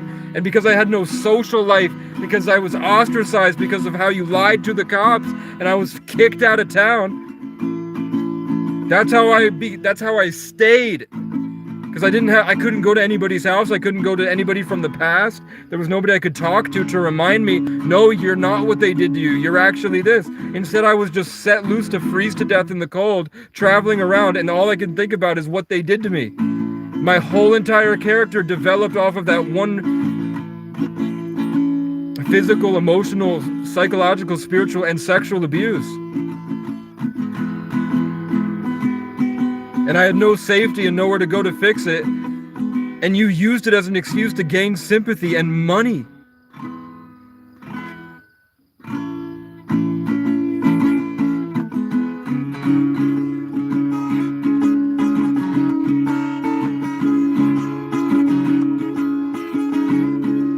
I wouldn't care if you died. It'd be unfortunate, but at the end of the day, I think I'd feel only relief. You know what I'm saying?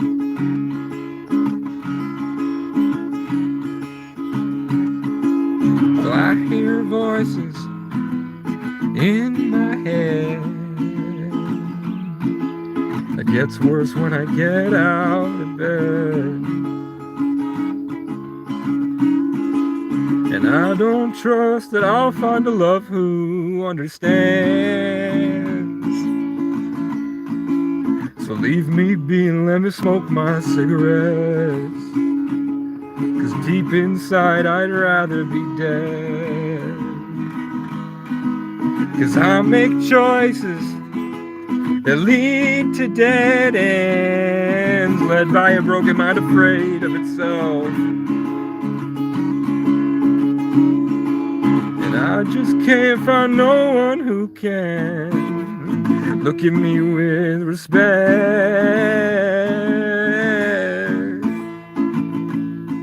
'Cause the cops gave me trauma and the crows ate the rest. I don't know how to be human again, so don't talk to me. 'Cause I'm tired of pretending all good things should end. Well, all these voices in my head get so beautiful you couldn't comprehend. And they tell me one day you'll see me somewhere out there with the best. And you'll all come back and want to be my friend. But for now I'm a monster that haunts at 3 a.m.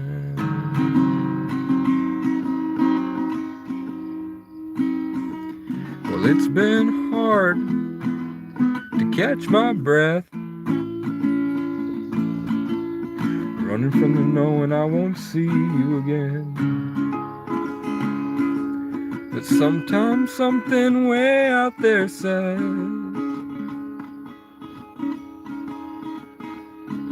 to be grateful for the simple little moments we spend. Maybe it's better that you're a voice in my head.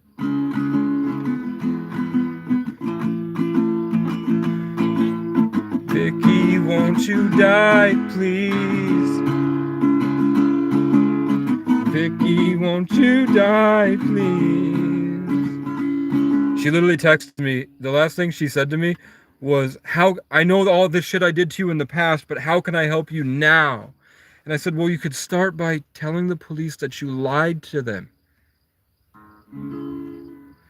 And you weaponized a relief from abuse order to hurt your son whenever you felt like it. And you would gaslight yourself into believing things that helped you fit your victim,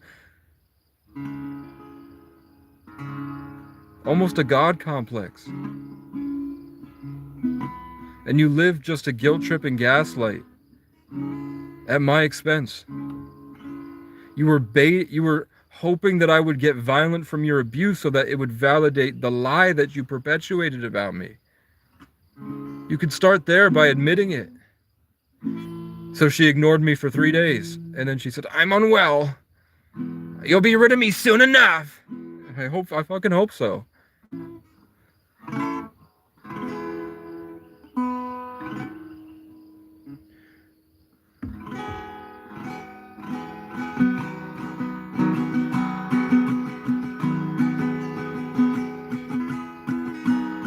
She does horrible shit to people, and then she acts like if she's just can't, that it we'll just move past it, like she doesn't deserve to be beaten and killed.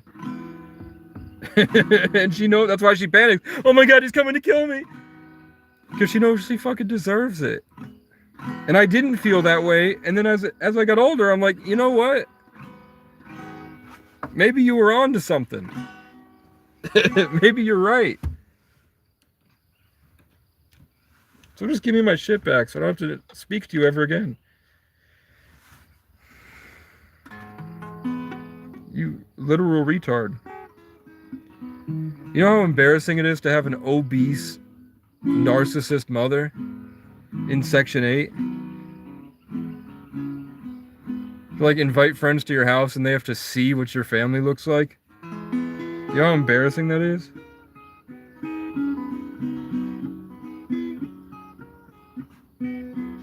Yep, that's my mom with the picture of her smoking a cigarette, staring at the camera like this. That's my mom. She plays Farmville and doesn't talk to anybody, and when her strawberries die, she throws herself on the ground screaming and crying and begging for money. That's my mom. That's my mom who would tell me that her and I's relationship was like Norma and Norma Bates, which is a mother who programmed her son as a child to sleep with her.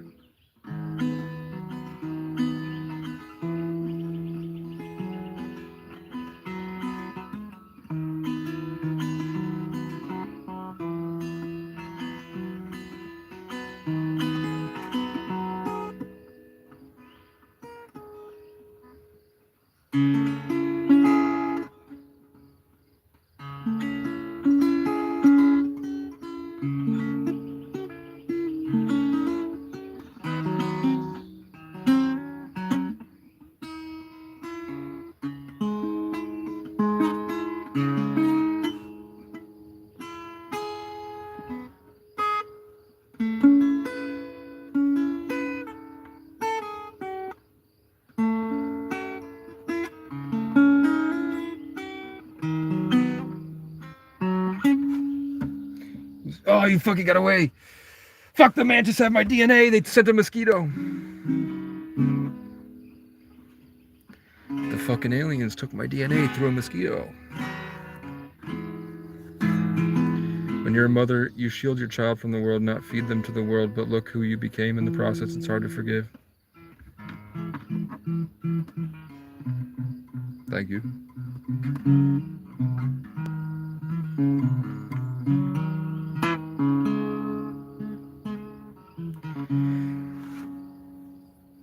I spent a fraction of my life, like a very small fraction of my life, in communication with my mother.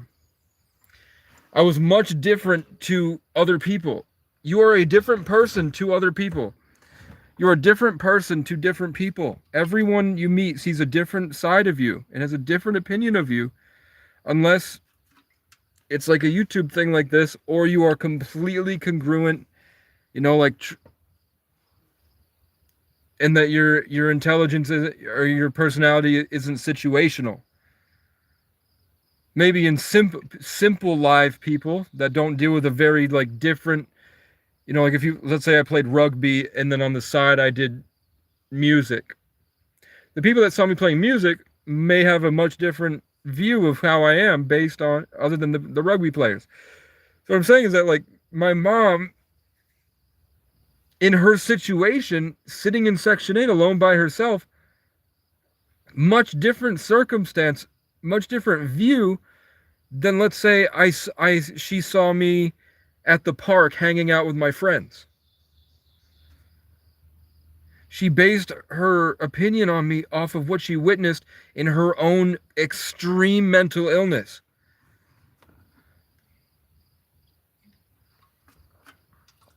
A sick, really delusional world so far from social conditioning and like real life.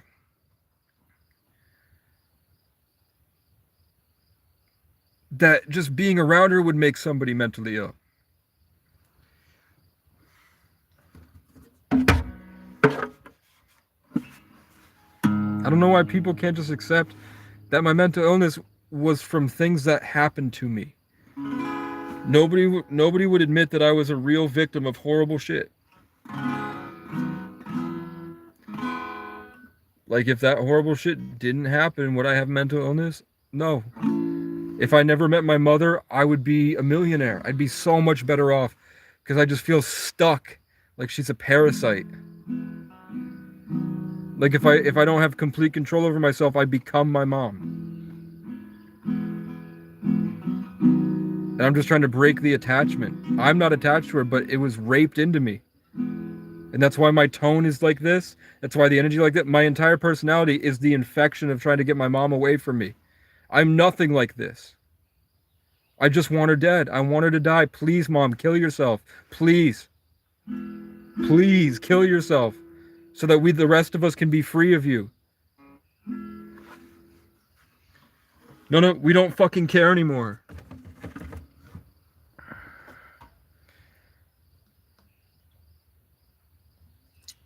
But she won't because she's a coward.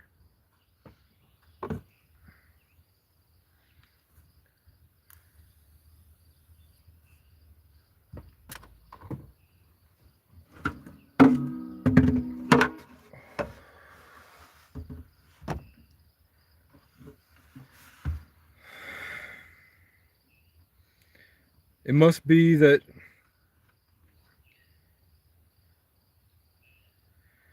here's something. So my dad attacks me in the middle of the night. He won't get off me. He pushes me once. He stands there like this, just staring at me like, when I said, hey, have you thought about putting your car into the mechanic? And then I would be like, while the car's in the shop, why don't we go get lunch? That was the next thing I was going to say. Let's put your, if he was thinking about putting his car in the shop sometime, we'll go get lunch. I'll DoorDash and get some money and we'll go get lunch. Because we didn't get lunch for his birthday. We had pizza, I think. I can't remember. He goes, don't fucking tell me what to do. And I go to leave and he pushes me to the wall. He won't stop. He's like completely possessed. It's like some darkness in him that's just like staring at me and trying to get him to hit me. So he goes again and I punch him. Then I go, I'm leaving, and I leave the door, and then the 70-year-old man runs out and grabs me by the hair and throws himself on the ground holding my hair, and then he moves his hands to choke me out. And I let him because he's not strong enough. I sit there looking him right in the eyes while he's trying to choke me to death, looking right into his eyes. I love you, you idiot. I love you. And he goes, how does it feel? Because a couple years prior, another thing had happened. And because it was already happening, I said, fuck it. I did what he did to me when I was 14. Which is literally, it's not punching him or anything. It was just picking him up and putting him on the ground and then dragging him by the legs, going, get the fuck out of my house. Get the fuck out of my house. He grabbed me by the leg and would swing me around the house. Then he went to go break my Xbox and my TV. So I picked him up and dropped him when I was 14.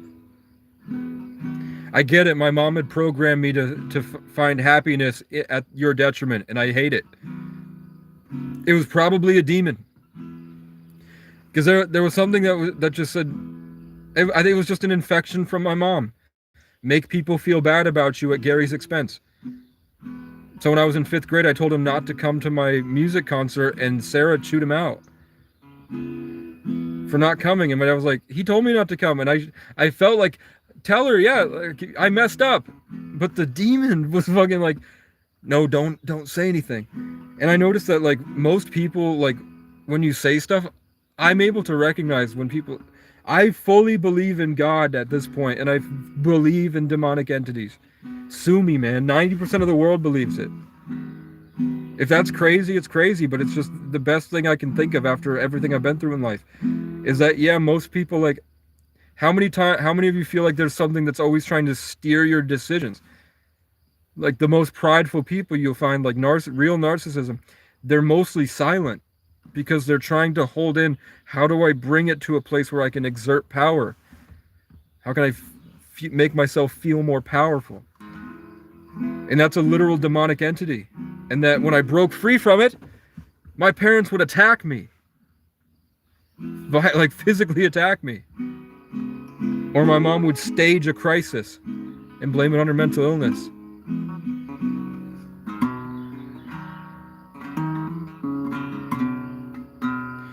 And when I left, my cousin had finally had enough of it because I'm sure they moved on to him. If there's anybody that got fucked up the most from my mom and my aunt, it's my cousin Jesse. He turned out kind of fucked up. He's a good artist and he's smart, but he's fucked up.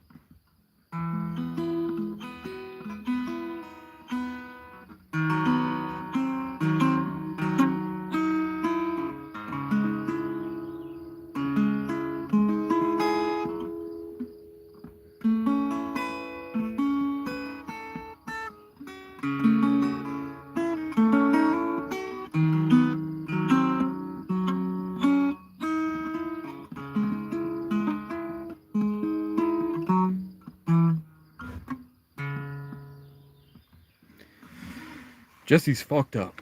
He goes, I don't care if I'm a loser till I'm 40. And I'm like, nobody even asked. Nobody cared. Nobody asked. Do you really plan on being a loser till you're 40? He goes, yeah. Then I go, then you're going to be a loser forever. And I get up and go for a walk. And then I come back and they act like I punched him in the face. They call backup on me. And I wasn't even loud. I just said, then you're going to be a loser forever. And then I went on a walk outside to show him it was possible. You're just you can go outside anytime you want. You can go for a walk in the woods anytime you feel like it. I don't think my cousin has ever been on a walk in the woods by himself in his entire life.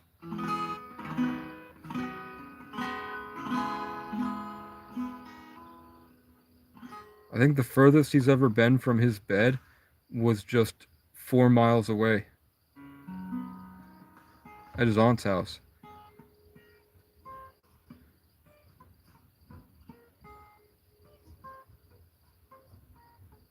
He's a snowflake. He is kind of a snowflake.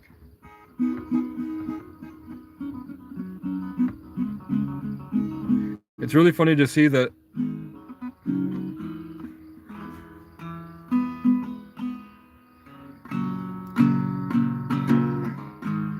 the only time they've ever commented on my YouTube page was when I had a lot of views. When I started getting like 8,000 views, 9,000 views, then they came into the live stream just to call me names, just to say, you, sir, are dumb. Even my ex showed up. My ex-girlfriend was in the chat talking shit.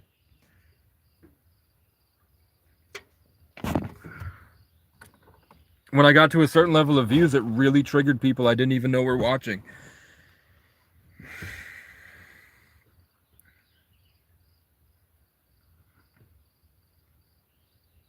I devoted my life to helping my family for years.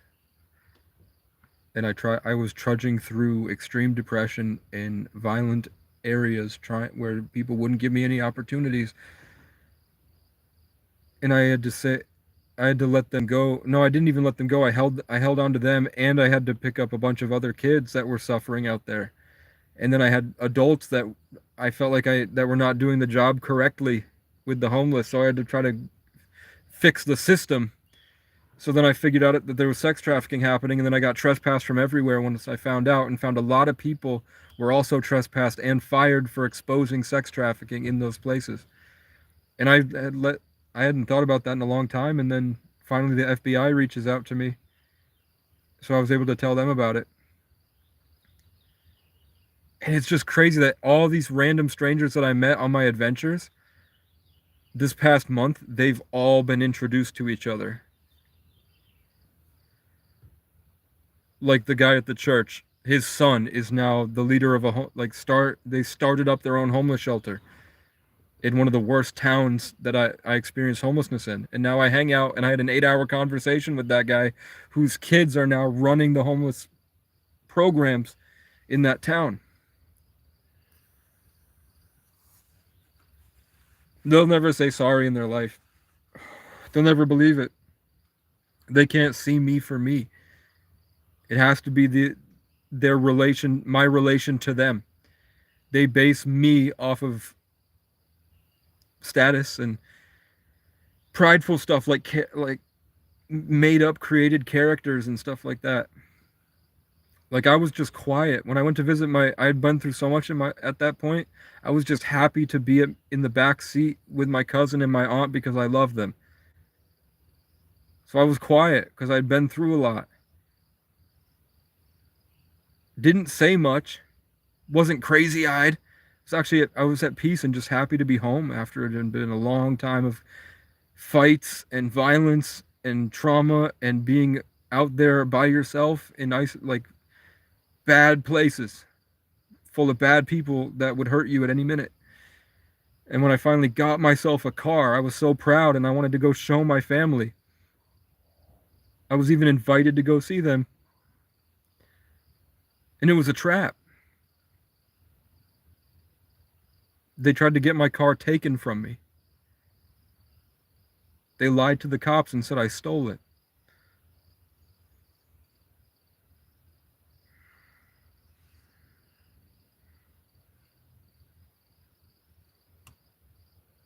I didn't deserve it, man. Because when I went down there with a treadmill for my aunt because she's dying. And I know in my head, I'm like, if you fast and you lose weight and you get sunlight and you take probiotics and you start going out in the woods and you kind of build a more active lifestyle, even if it's just watching YouTube on your TV while you just walk, as long as you walk and you do like 5 miles a day every day, that's a pound of fat a week. Plus, it actually goes a lot quicker when you really have a lot of weight on you. It does actually go faster because your body's like, this is excessive. We don't need any of this for what we do. But when you're in that sedentary state, the body doesn't even activate that part that just gets rid of it all. So I was like, the perfect thing I can give is just a treadmill so that she can do everything she's already doing, but she can do it while she walks. If she's afraid to leave the house, if she's afraid to do all this, put a treadmill in the house. And she wouldn't take the treadmill, and she called somebody to act as like intimidation, like a bodyguard. They would, in the phone call, where the phone call with the police that I posted, narcissist mom lies to the cops.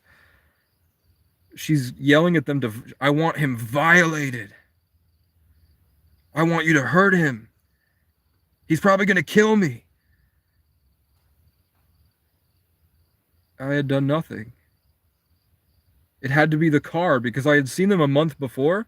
A month ago, I had saw them because I got a ride from a guy who was, he was really sick, but he was rich. So I knew he wanted to sleep with me. And I told him I like girls, and he was like, that's fine.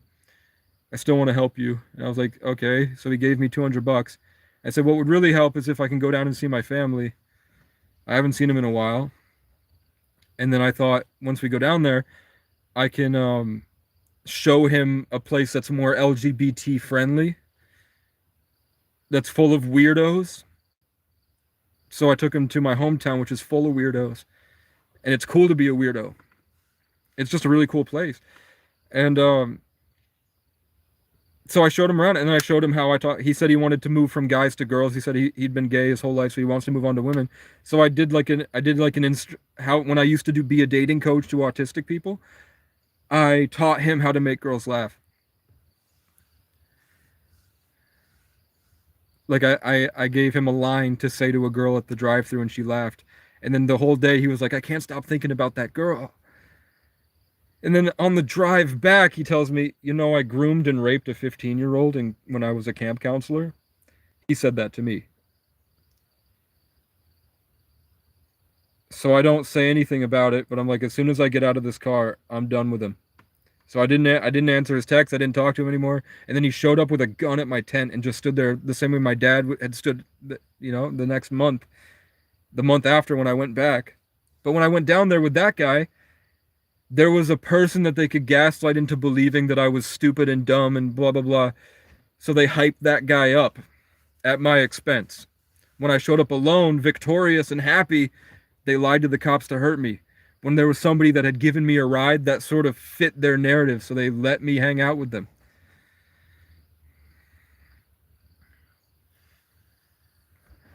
But then when I got my own car, and I fucking pretended to, I put a rock at the back of his car, and then I smacked the rock with a hammer, so he thought that I had hit his car, so he took off and never came back. He went all the way down to Tucson, where he posted publicly on Facebook that he had groomed another 15-year-old. And my family heart reacted that. Because it's anyone but me. What the fuck? That's my family. I grew up in isolation with those people, eating themselves to death and talking shit all day. All they do is gossip.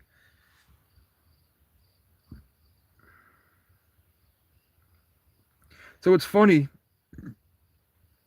that they're mad at what I do when I talk to a camera, but that's what they do. That's what they do every day of their life. That's it. They're mad at themselves. They're mad at their own behavior.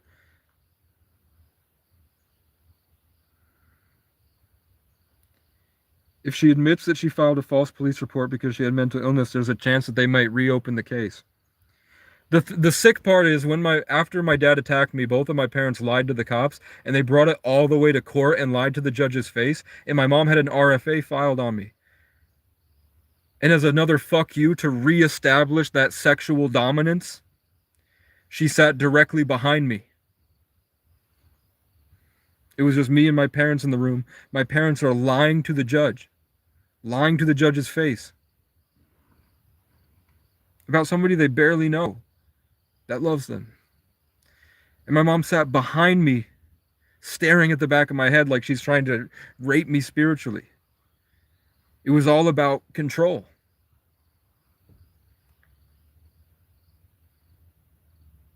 The only way that I can exist in their minds is if they've gotten into me.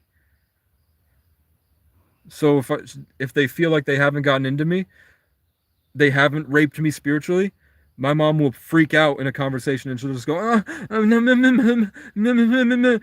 then guilt trip, guilt trip, guilt trip. She's just trying anything she can to throw a dark emotional jab at you.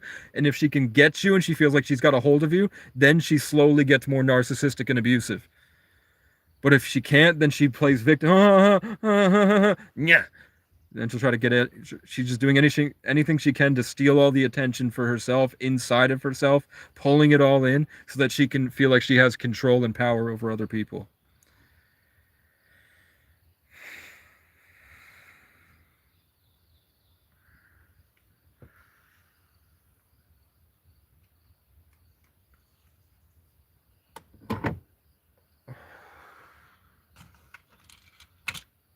And I'm the exact opposite. I'm like, this is what I'm trying to do. I'm trying to do this. I'm trying to do this. I'm trying to do this. I can't get this stuff away. I'm not pulling anything towards me. I'm trying to get this stuff gone. I don't want to rape anybody. I don't want to put my control into anybody. I just want them to leave me alone. Stop with the evil eye. Get away from me.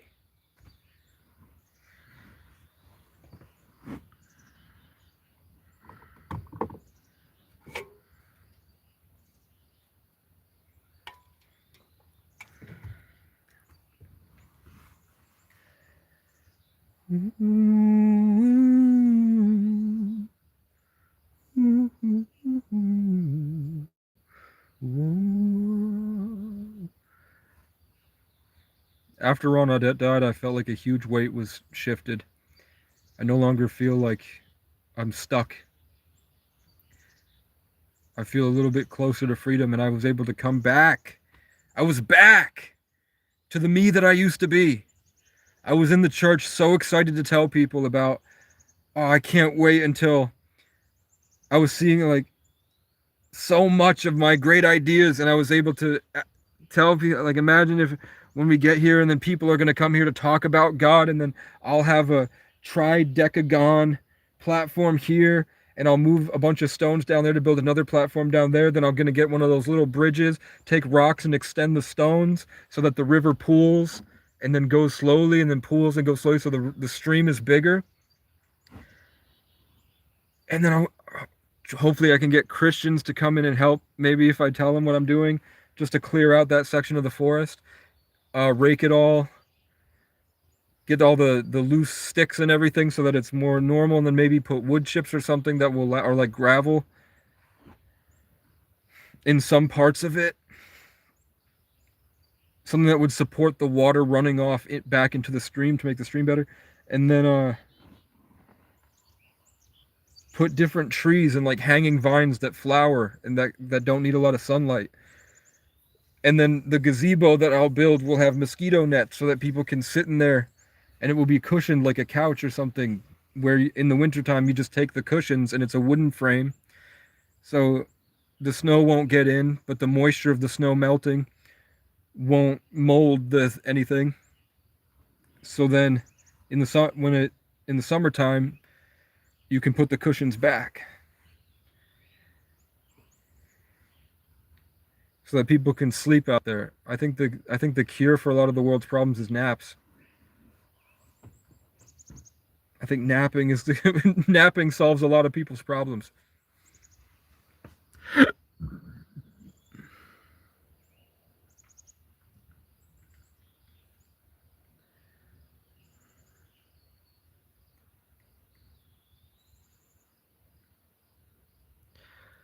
Demon Hunter, without revealing who your family is, can you tell us what they do for work? Do you know how they got all that money?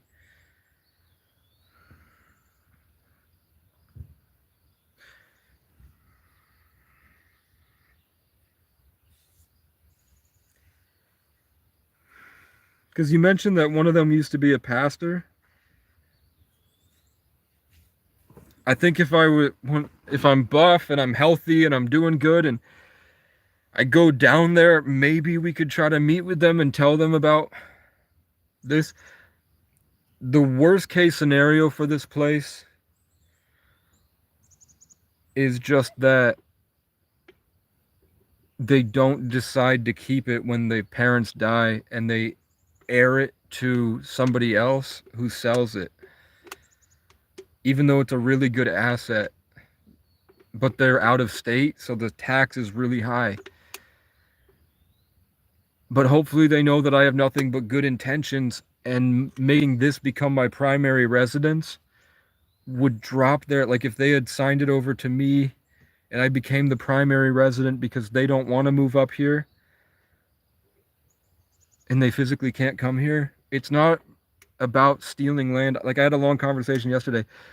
If I were to get power and money and status and land and wealth, I would just be excited that all these people would be off my back. Like, people would leave. I would feel like I had a greater sense of people being away from me. Like, instead of all this shit that they did to me and I feel less than them because they hurt me or talk shit about me. If I got all this stuff, it would feel like a big pushback against everybody and I would finally be free.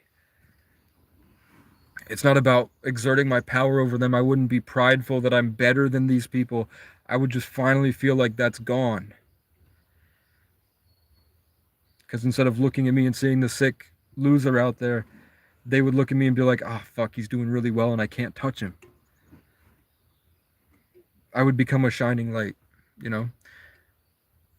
Your sister and brother-in-law just bought a $500,000 mansion.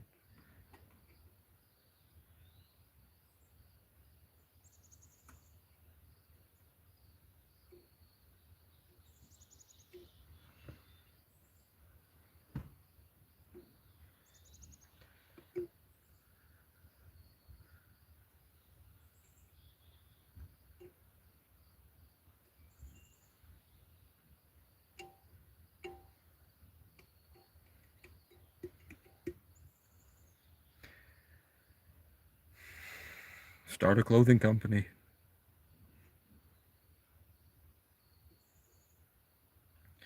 Kingdom Clothes on your phone. Get a laptop. Learn Photoshop. That's why I told, like, get an easel, clean the house.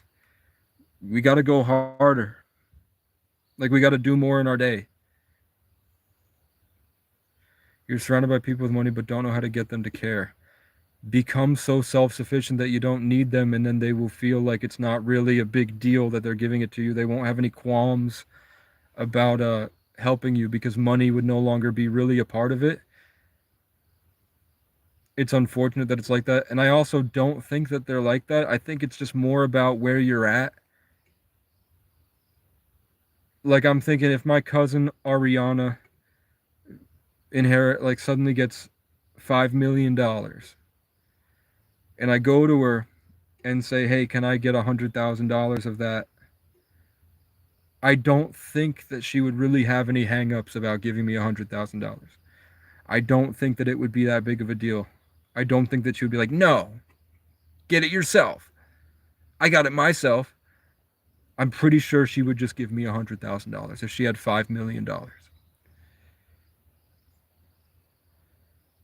But we're young. We're younger. We're like we're like right in between Gen Z and millennials.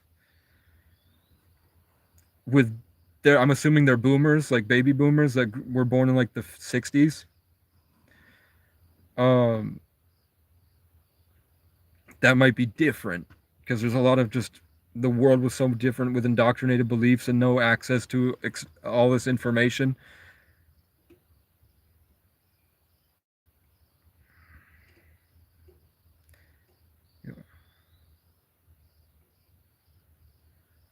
I don't know, man. When you see them and they're rich, don't like hold it in and make it like a big scheme. It's got to be like very simple. If they have an abundance of money, just say, "Hey, I met a guy who really helped us in 2021, and I watched him go through a lot in life, and he never gave up.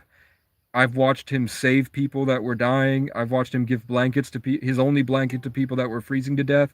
I've seen while he was traveling, backpacking, he didn't do drugs, he didn't commit crimes, but the world treated him like extensively like really bad because he's in a really bad place and he saw there was value in it and that it was like a wilderness journey by God and he taught me things about God like I can go out and get shooting stars sometimes on command. Maybe they might not listen to that. Maybe you'd have to show them like I showed the FBI the right to left and then the butterfly flew around their head and then went over to the other guy and flew around his head and then I went and I showed him just once.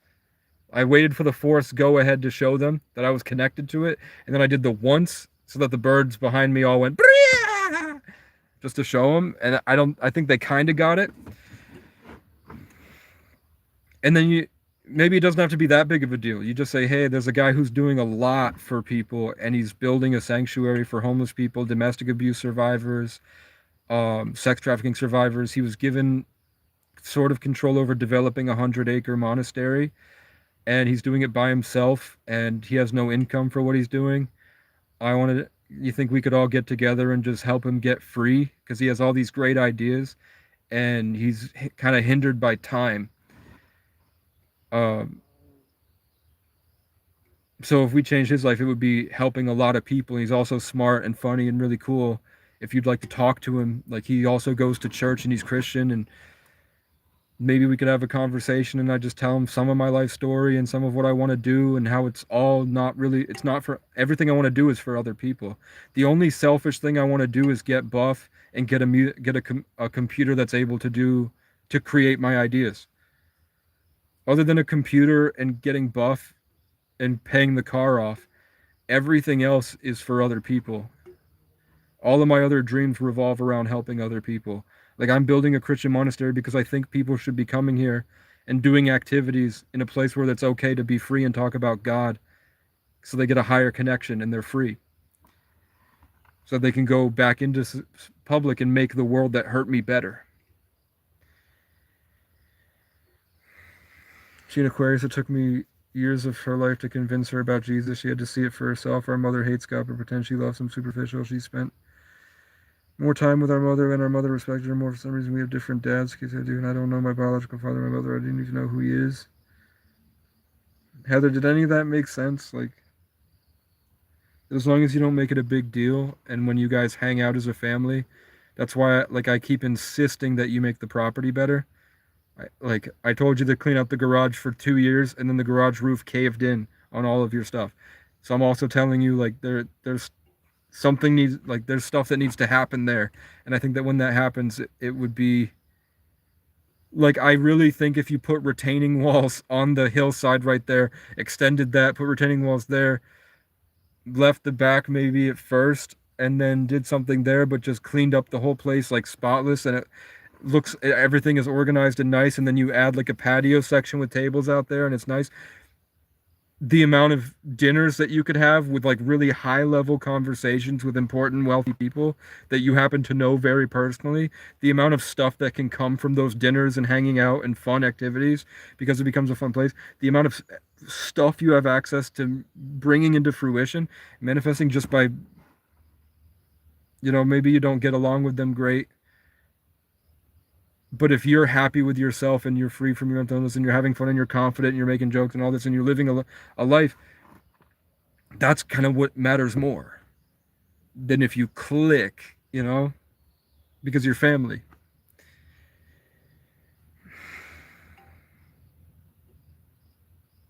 And I think everybody really wants to do fun shit.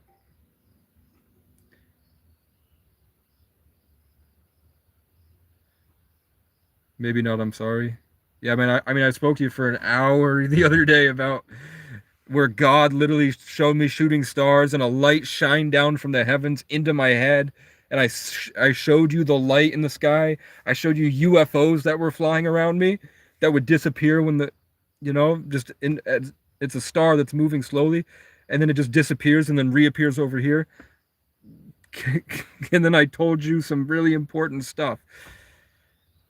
And I told you to keep this video and listen to it when you need to.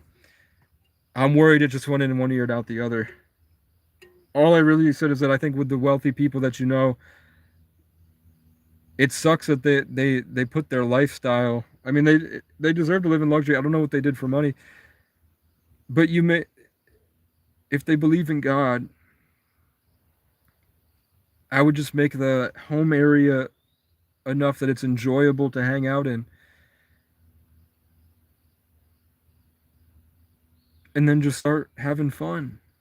Invite people to dinners, build a patio section out there, retaining wall that hillside, and then extend the lawn, clear out the back and move the shed further back so the lawn opens up and it looks cooler. It kind of feels like it opens the mind to look at, and then make it Zen garden or whatever you want to do. And then I think if you just make the property spotless and nice and like a shining light, it would organize your own mind.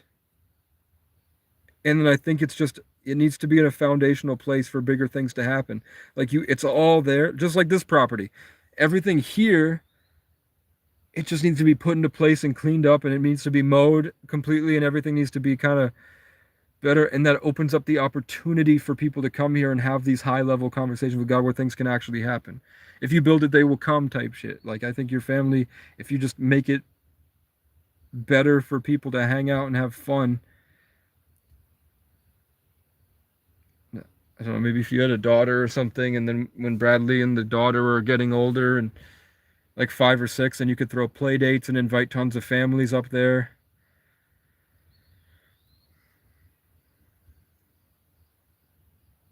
This is the first cardinal I've seen here ever. And it was right to left. It flew. I'm shaking. But you see the red. There's your cardinal, man. Hopefully sooner. Oh, just do it, man. I didn't want to mow the fucking lawn.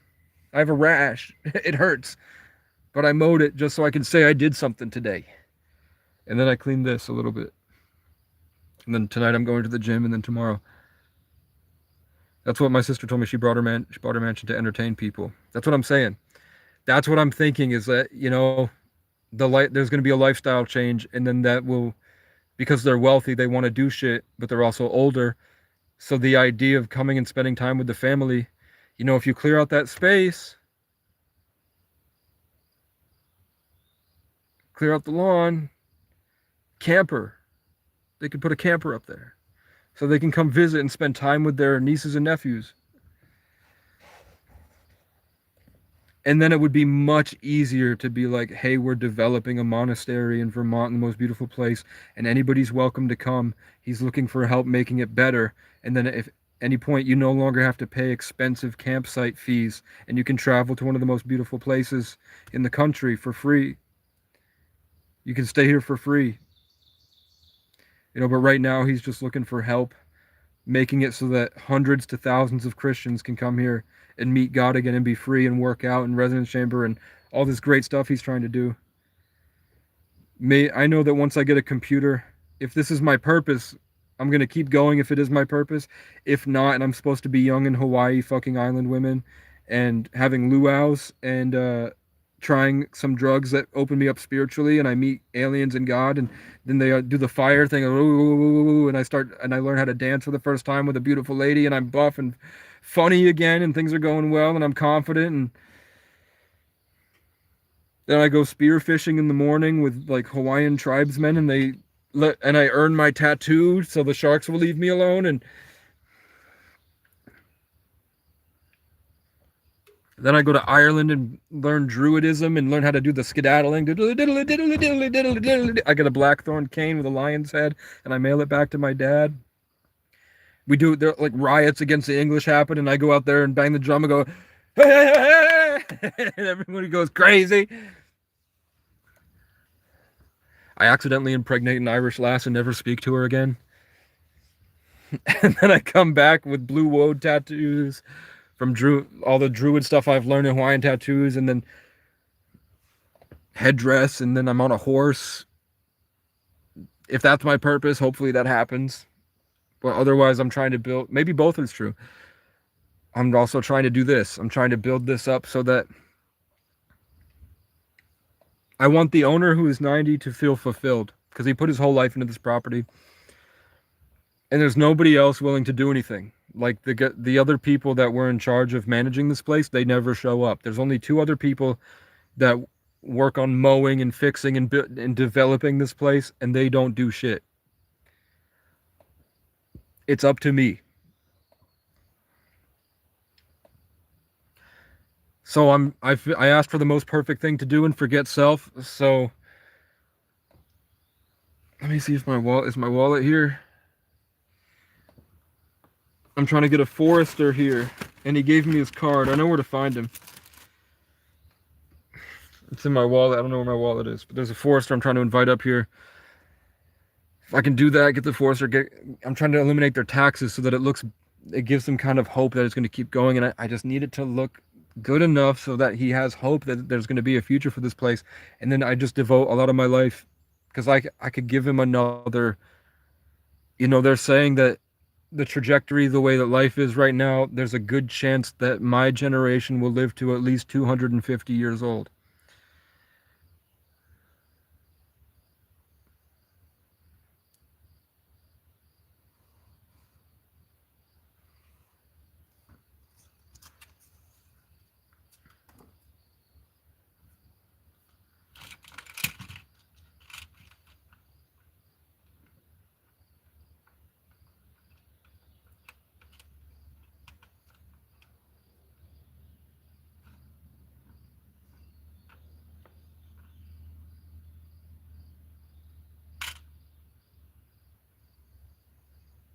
Heather, do you drink still?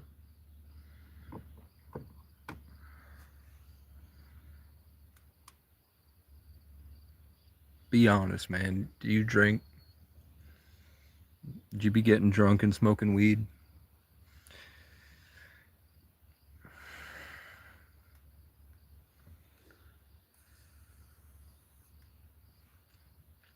Yeah. God is saying that your panic attacks and all this drama that goes on in your life in the learned helplessness is something that you're doing to yourself. God literally said that she's drinking, and that she's the war that she says that she's fighting is self-made.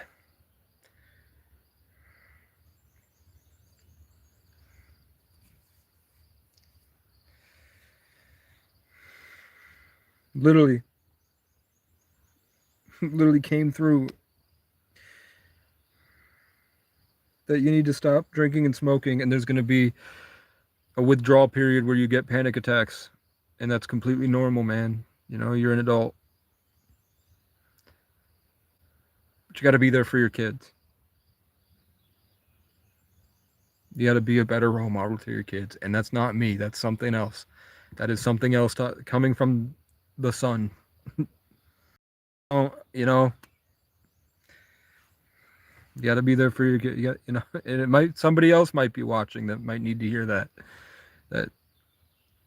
you need to be a better role model for your kids. So I'm seeing put a gym in where the garage is. Even if you take the roof out and you put just beams, and then you put like just a simple metal roof over it and leave it open, it's still cement, so it's not gonna rot. Just take the wood out and leave the foundation, and then put a gym in there. Put a gym in there so that they can bench. I'm seeing Hayden bench pressing, Ben doing it sometimes, and then you on the treadmill at night sometimes, maybe in the winter time.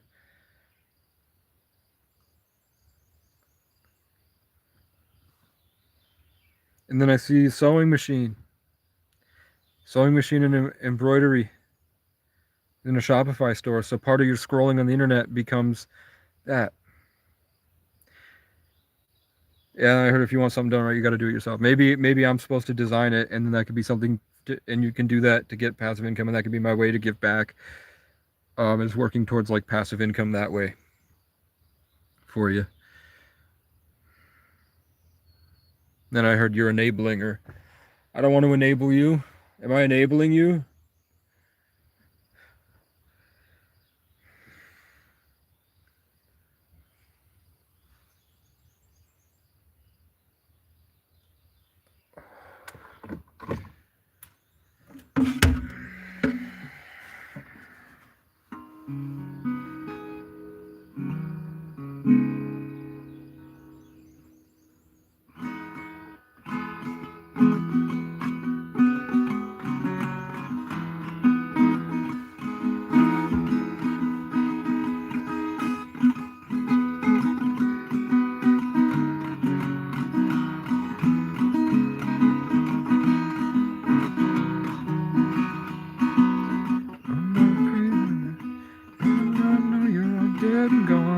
Stories got old and the world moved on. I'll keep you alive inside my songs. About times before it all went wrong.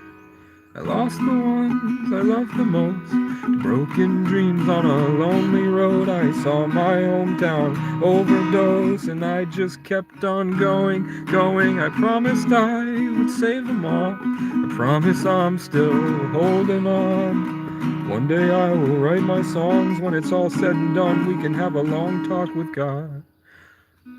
Unmarked graves around the house I built that I won't see until the world stands still. If I don't die on the battlefield, I'll die from survivor's guilt. I got a tattoo of a raccoon, ain't that cool? Reminds me of times before you broke my heart and went back to school. Shut me out, I guess I'm not cool. Now those demons torture you. I think God got a sense of humor. You locked me out and you left me cold. Thought you were hot shit, now you're getting old. Soon you'll be 6 feet below. I think God got a sense of humor. And I know you're all dead and gone. Your stories got old and the world moved on. I'll keep you alive inside my songs. About times before it all went wrong. I lost the ones I loved the most. The broken dreams on a lonely road. I saw my hometown overdose, and I just kept on going. I promised I would save them all. I promise I'm still holding on. One day I will write these songs. When it's all said and done, we can have a long talk with God. Unmarked graves around the house I built that I won't see until the world stands still. If I don't die on the battlefield, I'll die from survivor's guilt. My body's a lighthouse, her eyes on the sunset. My heart is a car I don't know how to fix yet, but you start my engines, I'll drive 100 miles just to crash with you. I love like a wildfire, burning through the mountains. I'll tear this whole city down until I found it. Someone who feels a love that's true.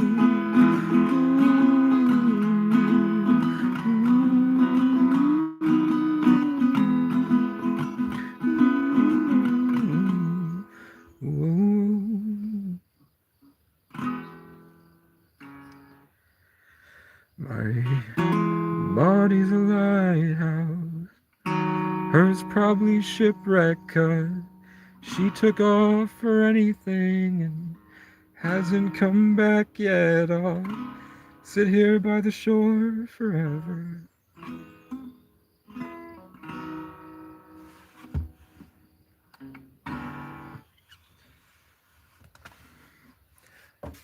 I'm proud of that last one. My body's a lighthouse, hers probably shipwrecked 'cause she took off for anything and hasn't come back yet. I'll sit here by the shore forever. I hope I didn't disappoint you with my drinking. I hate it so much. Red wine is my vice. Just fucking stop, man. I know it's easier said than I don't think it's. I think it's easier to quit alcohol than it is to quit vape. Because with vape, you don't realize how it affects you until much longer down the line. Like I've learned when I started leaving my vape and my phone in the car when I go to bed. So then I wake up in the day, and when I get to the vape, I don't use it. I only really use it when I'm live now, or if I'm going on a long drive, and then I like that feeling that I get when I'm driving. But even then, in the summertime, I don't really like that feeling either. I just do it when I'm live now. Like when I'm live on the internet, I like hitting the vape. Other than that, I don't really use it, and my life has gotten a lot better, swear to God. You're not an alcoholic.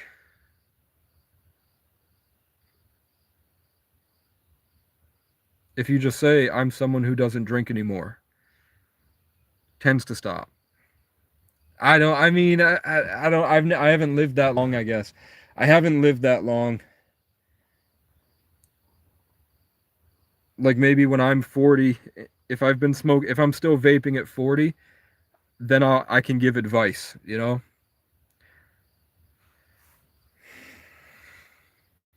Yeah, I don't really have a great advice, you know? But I think that I think changing a habit is the easiest way to stop it. And that things that like drinking and smoking weed tend to happen with people who aren't doing enough in their life. Like I think if you start on a productive journey towards something that you work towards every day that takes your mental focus, if you actually have goals in life and you get excited about your goals, I think it goes away because I think that what that crutch that you're using is it goes away when you have a goal that you work towards every day. When you work towards something every day, you no longer, you're improving the quality of your life. I think what it really is a form of escapism for you because you feel trapped in your life. When you start opening up means to have a better life, I know it's hard because the home that you kind of is keeping you, you know what I'm saying? So when you're in there, it's easy to keep going, but that is a literal trap from the devil. It's literally a literal trap from the devil to keep you in this cycle of holding. It feels that darkness and that confidence that comes with the vices feels good and it feels comfortable and it feels safe. So when you leave that, and I'm not saying you have to get rid of it, but I'm saying that I see so much bright fire. There's so much bright fire that's possible from you. There's so much more creative passion. The birds are all swooping around the car right to left.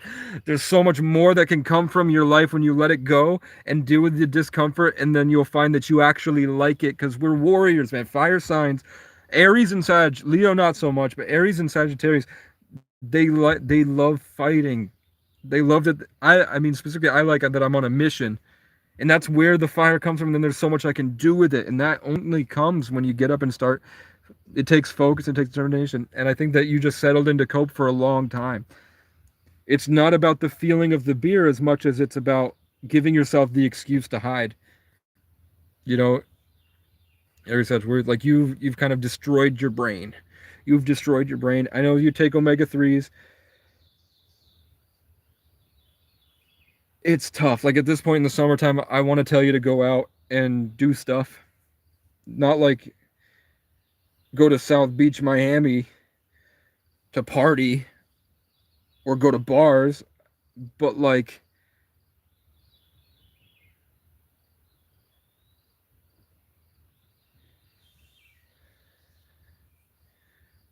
going and doing shit.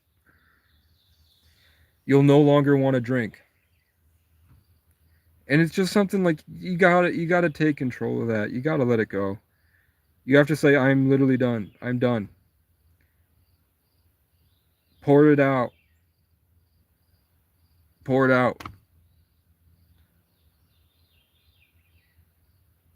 And then and then I'm going to do this instead. Pour it out. I'm done. I'm going to get up and go into the gym in the garage. Eventually you'll get the feeling, I need to cope, I need to cope, I need to do it, I need to drink. You will have already said, you've said it. The same way that you're like, profess your love for Christ. You have to say it. I'm going to go, instead of drink, I'm going to go into the gym instead of drinking. Or just say, I'm going to go into, it doesn't involve drink, I'm just going to go into the gym. You'll learn that you actually like the gym more than drinking.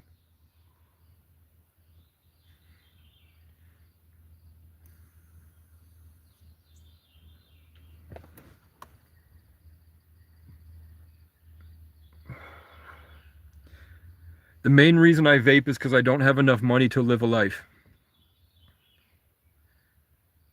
If I had enough money to get me to like South Beach and I would be in the streamer house with the streamers, I wouldn't vape. I vape because I'm broke and I'm stuck here. So I'm going to quit.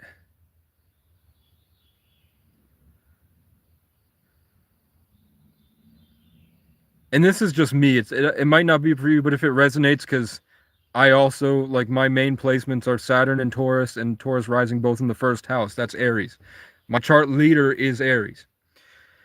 Then it's just Sagittarius, Sun, Mercury, Pluto, Aquarius, Moon, Mars, Neptune, Uranus, and so that's evident of, you know, like I'm always trying to do so much. And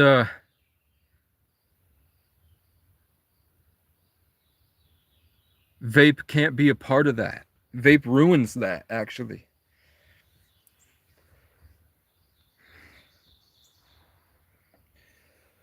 So I'm gonna go to the gym tonight.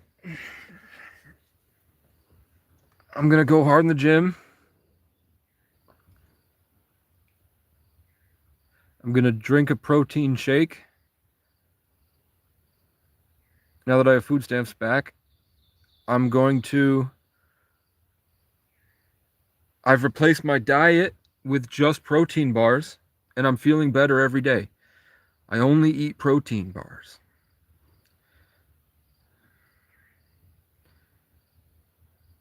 And now I can stuff my face full of protein bars if I want, and I don't get fat. But when I was eating a pizza a day, that's how this shit got here. When I would eat one pizza a day, and that was all I ate, was one pizza. One big pizza every day got me fat.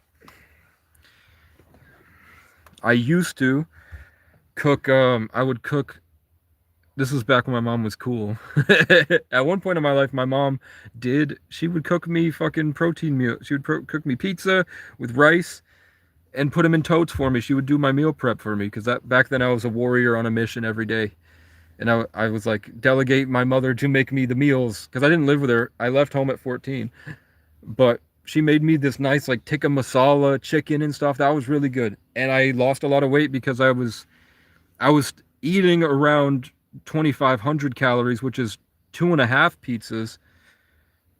But I was eating healthier stuff, and I was eating it consistently, and I was working out and living and working. I was a busboy. I was the best busboy that restaurant had ever seen. Like, they thought it was funny because they're all on drugs and they drink and stuff and this shit. They're like, make Casey do the big table. And I was excited to do the big table because I'm like, I want to see if I can carry one of the big totes full of stuff, and then I want to put another tote on top of it and another tote, and then walk down all the stairs. So everybody was like thinking that they're fucking with me and like hurting me by making me do the horrible stuff. And then I came down excited, and then they all left me alone. I don't care. I don't care. Yeah, you like four legs a day, Brady's the same. Yeah, I don't know. Like, just hunt on Marketplace every day and find a treadmill. I sold mine because my aunt wouldn't take it. I think I don't know, man. I can't do it all for you, man. But I think the garage is a good start, and the patio, like, out there, and then the table. I see a table and chairs out there to hang out, and hummingbird feeder on the corner there, and then bird feeders further out on those trees. I think those are all good places to start, man. And just no more excuses. You only live once. And we kind of need you for the mission, man. We kind of need you to be up here. We need you to be more functioning, I think. More on top of things. I mean, be honest with us, do you think that you need more time, like you need more rest and to be us to leave you alone, or do you think that we should be going harder on you, Heather, about like get up and do this shit? Come on. We have a mission. Or do you think that you need like a few more months to just kind of do how you're doing? Brian's cousin Rick does roofing work at as his hobby, but he won't ask him to do the garage.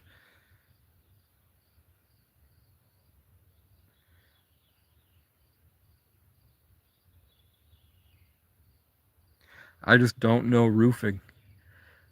I'm strong and I haul stuff, but when it comes to the angle, and I know how to do side, like I know 16 and a half for the studs, and I know how to do drywall patches. I know how to screw drywall in after you put the insulation in. I know how to do insulation and then put drywall. I know how to do drywall patches. I know how to cut drywall. I don't know like the angles of the roof to make sure that it's structurally sound. I don't know that, and I don't exactly know. I know I could take a protractor to a log, but even when I cut the angle right so that the two logs, and I could do the curtain ties to hold the roof frame in place, those middle bars inside, to make it the triangle there. I don't know how to when you connect the two boards together like this. I don't know how to connect them the right way. I don't know if it's just two screws on either side like this. I don't know the way to do that for a roof. And I know nothing about putting shingles in. I assume that you put some type of board over the top and then you put the wrap and then you lay the shingles with some type of glue. But I've never done it. So I wouldn't know the correct angle. That's something I could probably Google is like, this is the square footage. What does the angle on the boards need to be structurally sound? And I have an architect uncle. My uncle is an architect. We just don't talk. I've only met him once.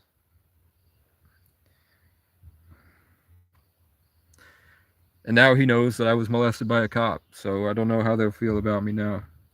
He didn't say anything, but about 18,000 people viewed my post on Facebook.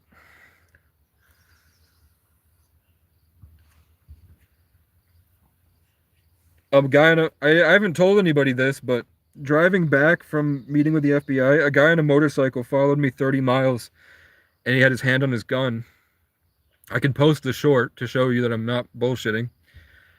A guy on a motorcycle followed me about 20 to 30 miles with his hand on his gun, staring at me in the side mirror, staring me down, following me around. And it was so concerning that a guy in a truck stopped what he was doing that day to make sure that that guy didn't kill me, and he followed me all the way to where I stopped, and then he turned around when he saw me pull in and I was safe. But the other guy pulled in across the street on the motorcycle and called other people and they showed up.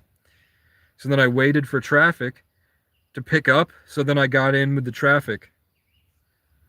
And then the guys turned around and went back. But yeah, I publicly spoke about a cop that was beating and molesting homeless women. And he was a guy who used to train cops. So like 18,000 people saw it, including like every police department in the state knows that I prayed to God about justice for that guy, and he died an hour later. And you can find the post the night before saying, "Where is my justice for what Morrisville did to me?" And then he dies the next day. So there's a lot of crazy fat losers, you know.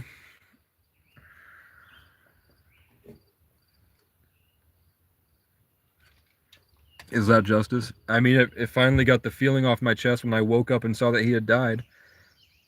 But I sat here crying because I couldn't make the feeling stop about after what they did to me. And I knew that they were hurting other people probably much worse than me because they knew that I would go live on the internet. They did that stuff to me knowing that I go live on the internet and I was probably live. You know? Feelings are for women, my guy? No. No, women find when men express emotion sexy. Not when they cry about it. Like, they're a victim. But you're allowed to cry about serious stuff. Like I was crying. Like you don't know what I've been through, bro. Holy shit. Like for me to cry would take a lot. It took a lot of shit. But I finally, after like 5 years, broke down and was like, "Can't you go? Like, why won't you punish them?" And I felt something reassure me that something is going to happen with them. And I said, "Can you go harsher?" And I felt like something said, "Bet." Like God said, "Bet." And then I went to bed and I woke up and the guy died. Who told you that? Bro. How old are you, Kenny?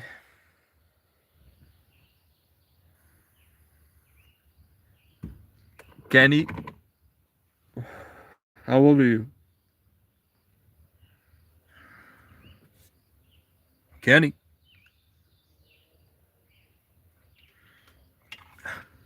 How old are you? Oh, we don't care. Inbred shit. Institutionalized and trapped in pride. You're gone. Goodbye, Kenny. I'll never see you again.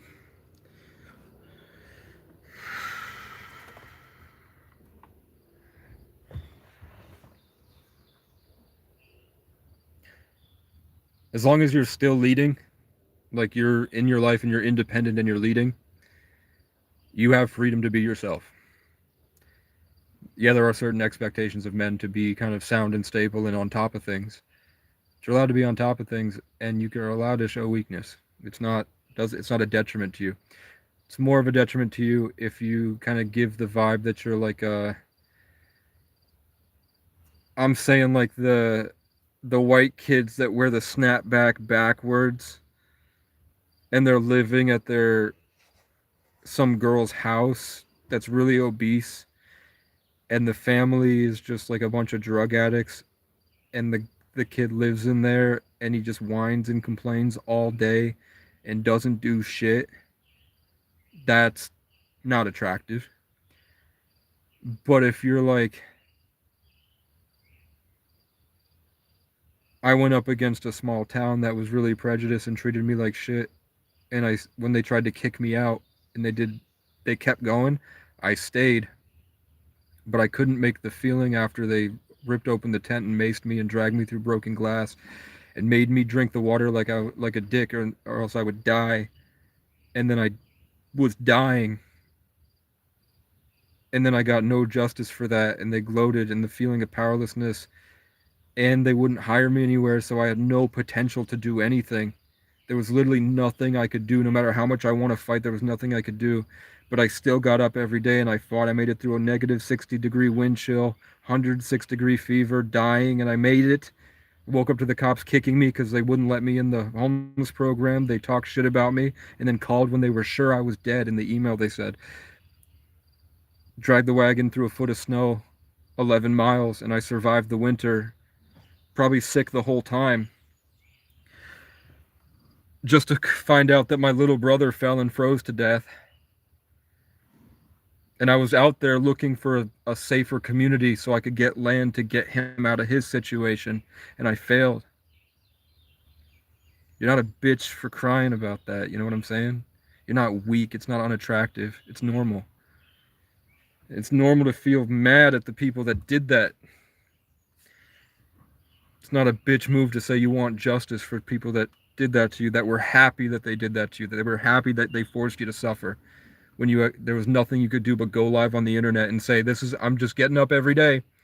I'm not specifically asking for money, but if you'd like to help me, go for it. But I'm just going to keep going anyway.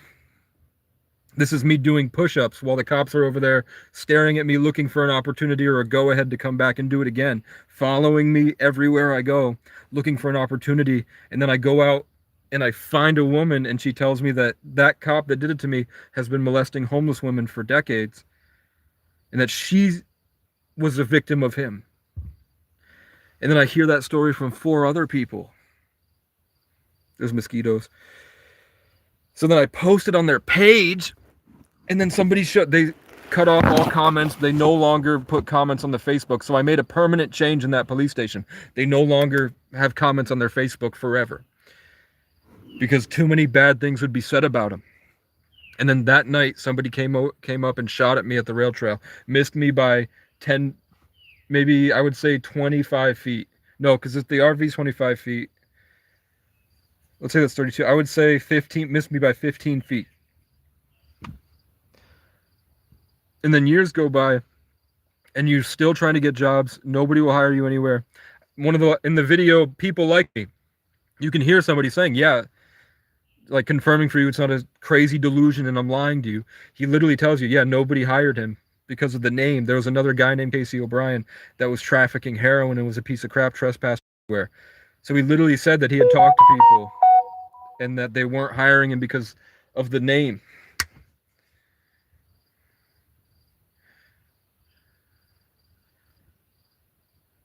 For some reason. I think that's just an excuse that they just didn't want to anyway, you know what I'm saying? But then after a year, like I had finally gotten a job helping out at carpentry, and it was going to be my first day. I was going to work. I was going to my first day of work as a carpenter's apprentice. I'm at McDonald's charging my phone, and then I'm going to send it down the hill, ride my bike 10 miles to go start my first day at work. Because I finally found somebody that would hire me.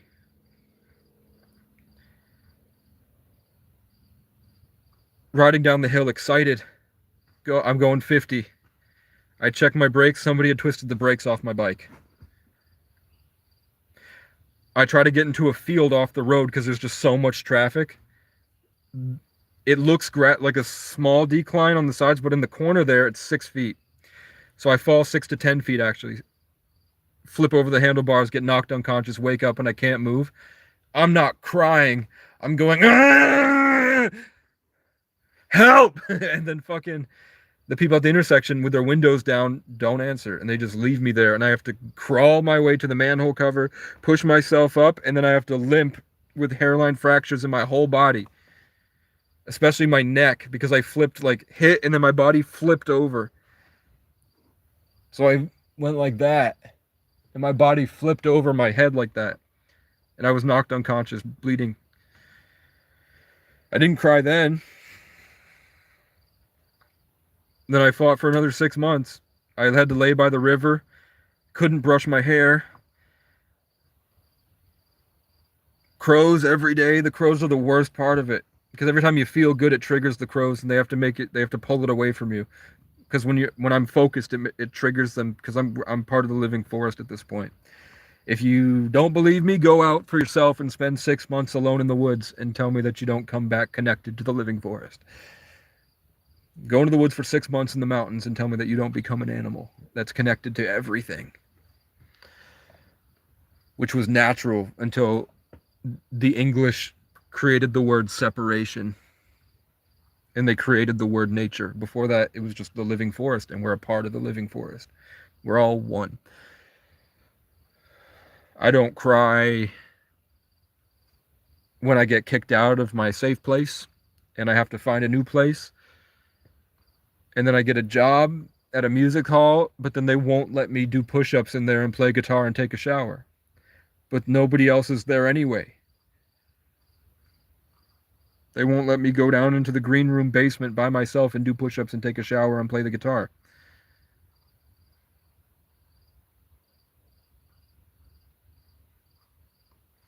And the only person that was helping me would berate me about my life choices and say, "You really want to be everyone's favorite homeless guy?" And I'm like, how come he can't tell that it's just me documenting what's happening as in a fight I'm trying to win here.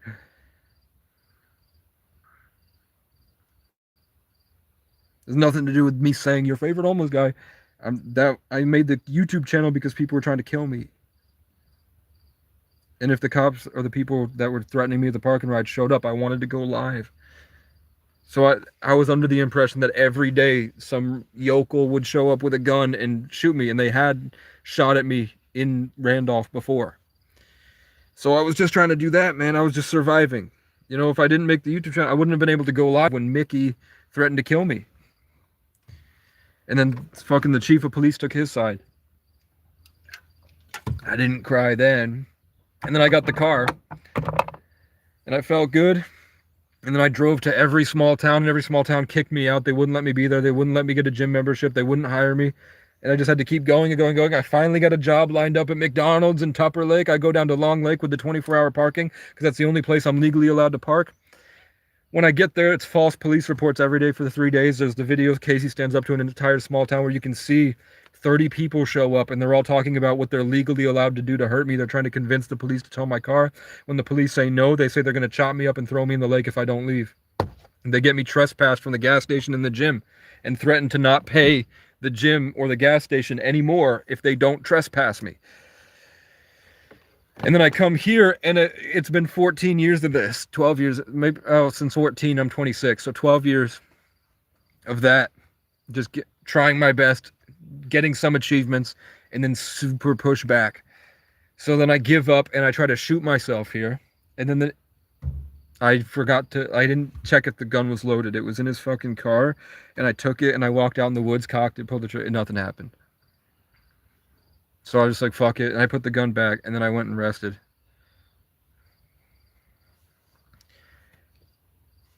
Sometime later, a Christian woman shows up where I've given up and tells me that she wants to pray for me up on this mountain up here. So she takes me up the mountain and prays for me, and then I realize that war was something I had created. I was fighting a war that didn't make sense because I wasn't doing it right, because trauma and being low down like this on the ground in survival mode had really distorted my view of reality for good reason. It's kind of normal for that to happen. And then she says, you can be here as long as you want. It's for people like you. So then she leaves, and I go, can I get the bird right to left? Is this really for me? After 12 years? And everything I've been through, is this really for me? And then 2 bald eagles fly right to left, right in front of me. And then a herd of deer run across at the same time. And then a flock of turkeys all right to left. So I ran around and I just couldn't stop crying. Running around in the snow by myself. That's not weak.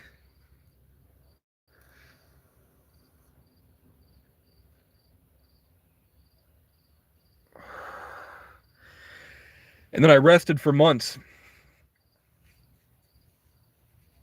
And then just one day I woke up and I had peace. After a few months of like every single noise I hear, I lose myself. Like I literally had been trained to just let all the emotions go whenever I hear a loud noise, because I was in places where if you had any emotions at all, it would trigger people and they would get violent. And I wasn't in a position where I had the ability to defend myself or any safe place to hide, so I had to let it all go and stay in kill mode, basically, at all times, and just try my best to hold on to what I could. But then every time there was a crow call or a siren noise or a loud truck or the train would show up, I'd lose it again. So I had to learn slowly to let the loud noises not bother me anymore.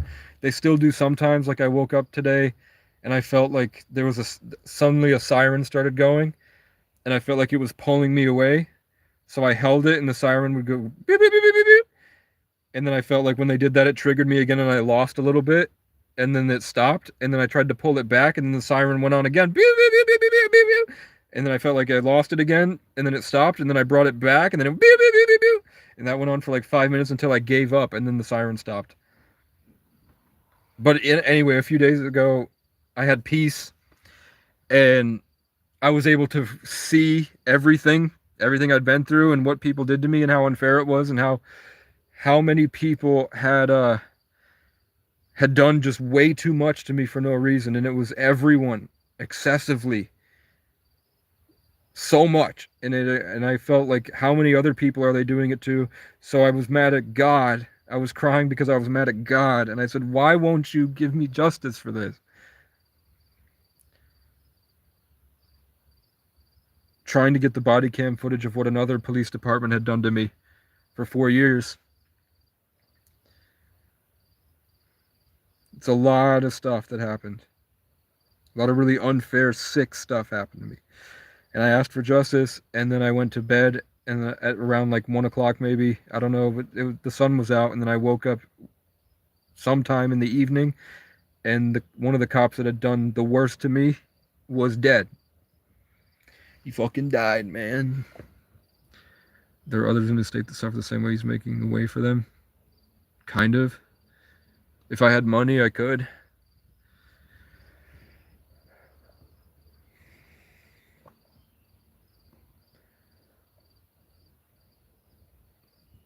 The best that I've done for people is get them in touch with other people that are also working towards a solution, and then just rampaging on Facebook against the communities,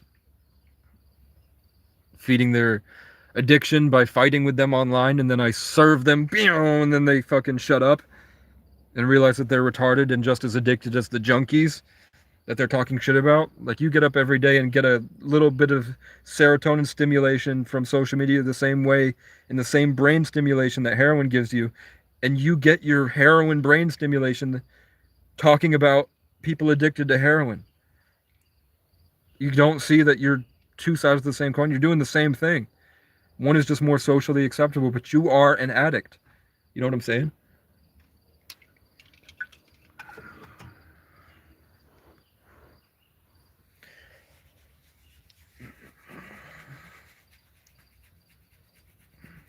I don't have the money yet. I already know a guy that goes to people that are being prostituted out, like women that are being sex trafficked. I know a guy that goes and saves them, and I've been trying to help him for a long time. That was one of my to-do lists. I have a huge to-do list in my mind of hundreds of people that all have missions in life I'm trying to make better, but I just don't have the means to yet. He was one of them. So in my constant trying to figure out the perfect way to save everyone, which is what gets me through life, is that eventually I'll be buff and I will be going on dates with beautiful women again, and I will be happy and making music, and I will be sitting by myself with some peace of mind playing the guitar. And then I can go on adventures, and then I can just get into my autistic creative stuff and develop systems and innovate cool stuff and invent stuff. And if I just get up and keep going every day. And he was one of those things I wanted to help. And then thank God that I broke down crying, because somebody reported me to the FBI, and the FBI reached out, and I talked to them about sex trafficking. So when I got to the church where I was going to meet them up to talk about sex trafficking, to talk about sex trafficking, there's this guy standing in the church, and I go in, and he gives me a card for a program that church had just started for victims of sex trafficking. And I realized, I'm meeting the FBI about sex trafficking in the church with that guy. And that they've started a program.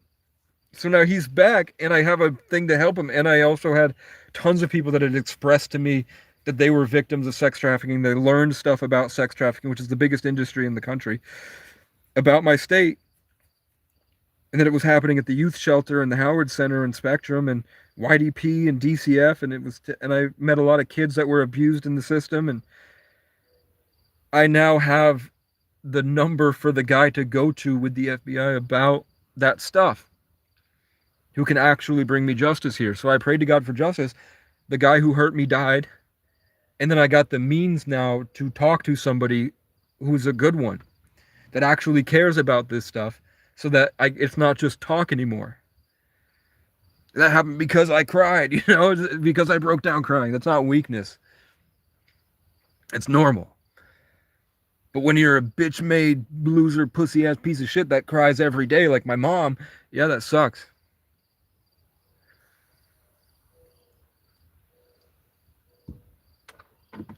And when I say being emotionally expressive is attractive, it's because there's more information expressed, and women are reactionary in a lot of ways.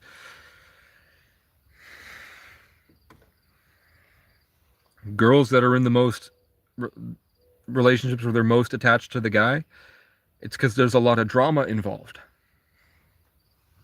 There's some free game for you.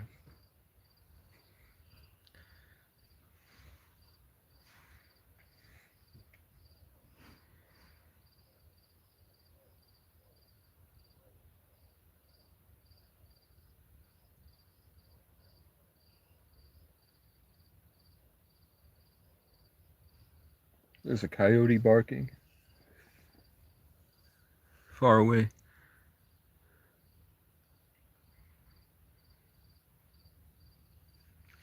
At 10 a.m. every morning, the ambulance house next door blasts their sirens every morning. Every morning at 10 a.m. they blast their sirens. Is it like a test to see if it works? Or do you think that it's like how churches have bells, but misused? Instead of healing frequencies, it's like a power thing? Because the world has gotten crazy. Most people are spiritual, and they go the wrong way with ego and influence, which is why you see a bunch of inbred white cave monkey losers in loud cars that go, because it's about ego and asserting dominance and all that shit. And they'll say, you fucking schizo, and I'm like, your whole life is spiritual. Your whole life is about influence and ego gratification to give you a better sense of self, like you've dominated people as a big fuck you to the world. You're just as spiritual as the schizos, bro. Brian was an EMT. He said they have to test their equipment. It just happens to move in. They happen to move in the year of the wood snake, which dealt with relationships and transference of energy.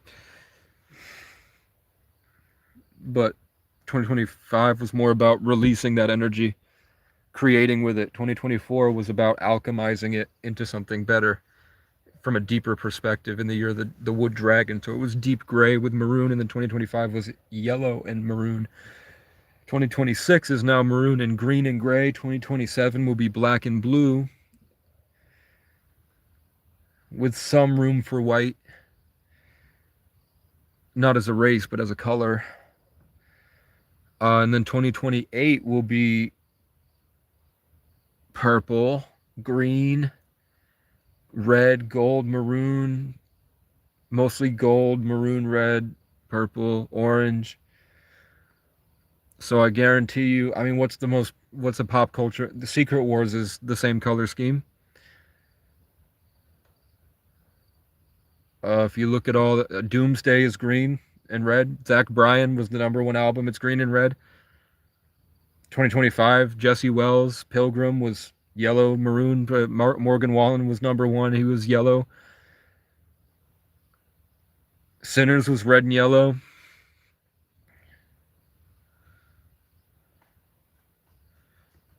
'24 was gray. Noah Kahan's album was red and gray.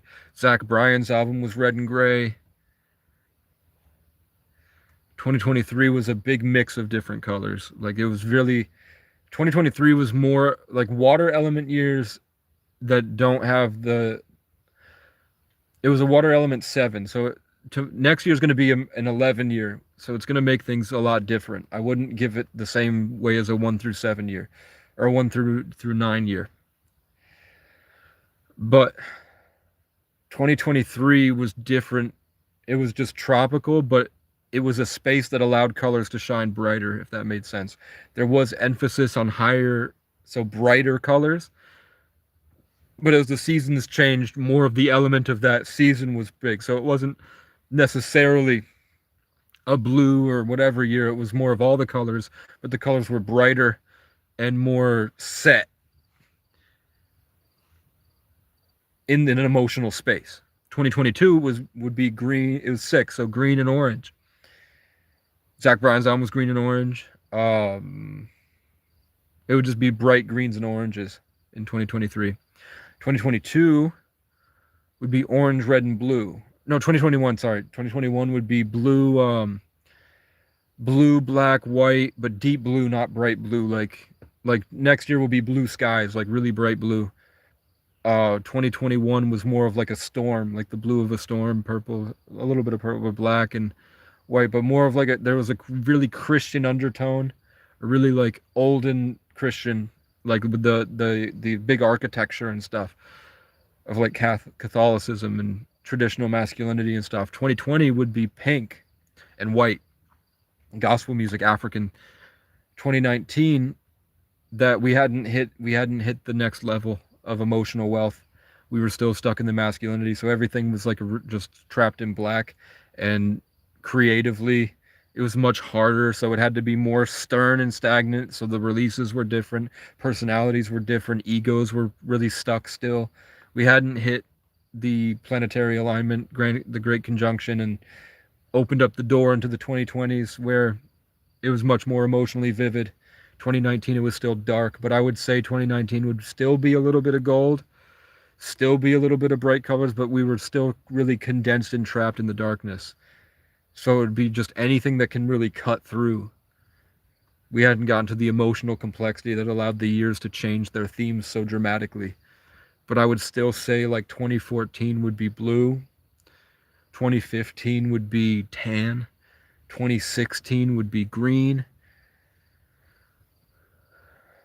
2017 would be blue again, 2018 would be red, 2019 would be gold. So I guarantee if you go back to the movies that were released and the albums and stuff, like 2017, if you look at the most popular album, I bet it's blue.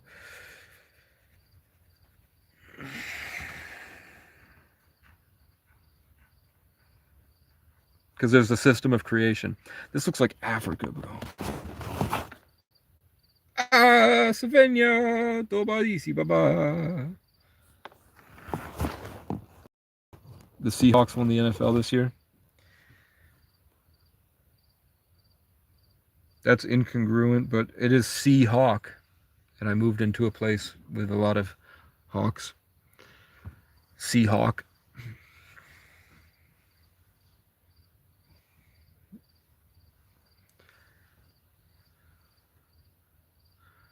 I guess, I mean, it went Kansas City Chiefs, and then the KCC got beat by the Eagles. That's nature overtaking the tribe. And then, what was the next year? I don't know. And now we're at we went from Eagles to Seahawks. So that feels like a come down. So I think the next year it would probably be, I don't know if the Cubs, but it would be more of a, I think, no, next year's 2020, next year's an 11 year. I don't know that, I don't think it's the Ravens.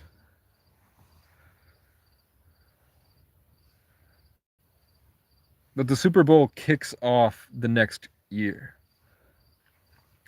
Bad Bunny's green and red. Bad Bunny's thing was green and red.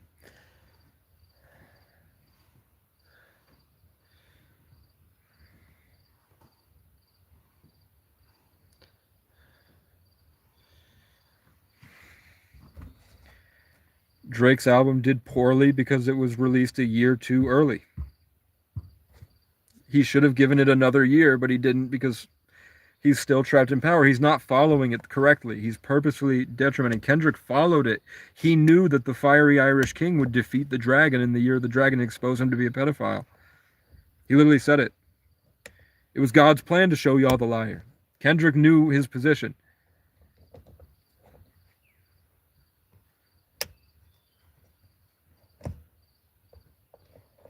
This would have been a year for Kendrick to release. Next year would have been a year for Drake to release, and Drake would have had to. Maybe he's trying because he thinks that if he this year is supposed. This year was supposed to be the year where he refined the album and made it his best work. Maybe he got out of his contract, so he's purposefully going against it on purpose, just as a fuck you to prove that he'll be the top artist. And then now that he's out of all of his contracts next year, because maybe he's creating right now, next year, if Drake can become the Phoenix, because he's a Scorpion, he's a Scorpio, if he can create from it, so I guess that's what he's trying to do. He's trying to alchemize from what happened, and he's trying to make it better. If he can get from the Scorpion into the Phoenix and change they're forcing a transformation on the Scorpio. In 2018, he dropped Scorpion, and it's because of the Scorpio. Scorpios are about the evolution and revival and transformation. If he can actually do the transformation, and I think that's the point, because he had fake abs and the whole thing is faked and Drake's whole character is faked. If he can transcend correctly, so if he actually gets buffed this year, he actually works out and builds the body. He doesn't just have it like literally plastic surgeryed his muscles in surgeries. If he can actually get to a point where he really transforms, that's when he's Mike Jack level.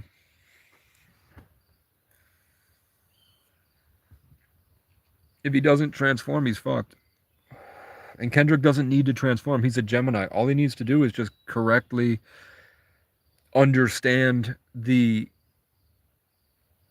identity he was given and the information of his collective. As a Gemini, it deals with a group.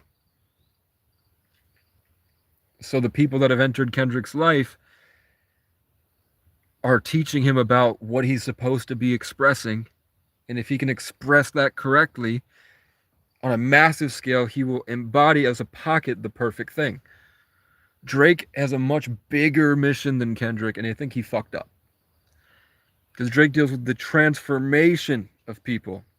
And that's why Kendrick said, I make music that electrify him. You make music that pacify him. Drake's supposed to be igniting, raising them, and he's not. He's lowering them into the dark waters with him. Jay-Z knew he was a Sagittarius. He taught people how to build better systems. You don't really think of Jay-Z's classic albums because of the artistry, really. You think about it because of the philosophy and what he taught.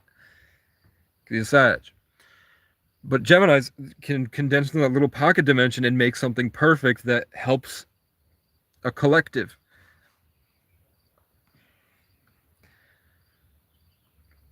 They individuated into an album. They literally created the album. They intellectualized into a perfect body of work. That's why you think that their classics are because of the artistry.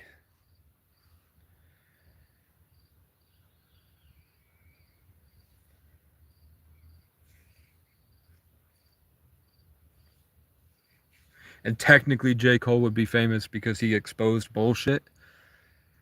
Like, you wouldn't think that you don't really think he's a hard-hitting rapper, but you think that the space that he can put you in dispels bad stuff. Like, the stuff that he would be producing would be information that is very powerful, but it's like wind. It's not like fire or water.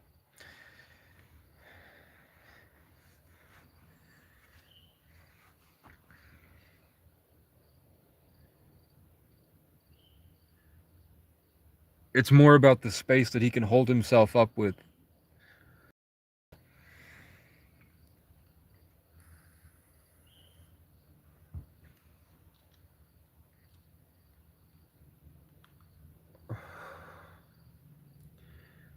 Friday 6 on Thursday, you're a Gemini. You literally live for my kids, and that's why God said you have to be a better role model. And I just think that there needs to be a bench press there.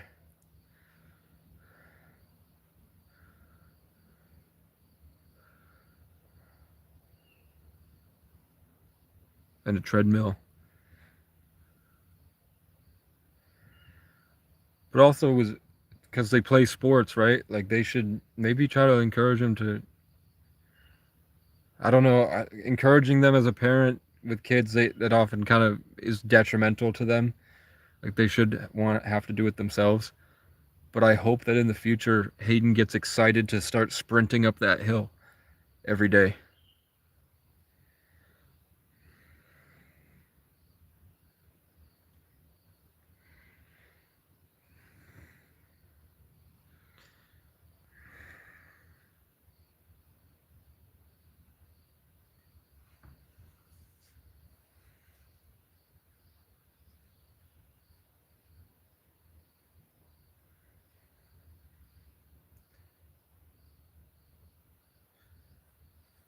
If you start improving your life and you don't expect that, like, you don't have to tell them, do your chore, clean up after the place. If they just see you every day getting up motivated to do things and going into the kitchen and cleaning and then going out on an adventure and then going down to the gym in the garage and working out and then coming back and having a protein shake and then going and doing something fun on the computer, or like, like having a creative outlet and stuff like that, that will rub off on them.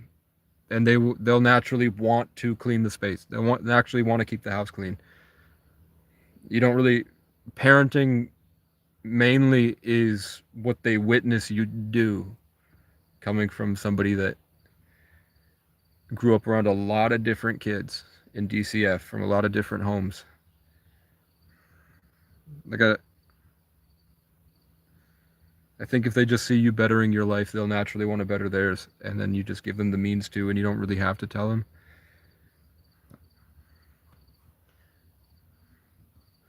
Like, I don't see Hayden and Ben as snot-nosed brats that will make a mess of the place just as like, fuck you. They don't strike me as people.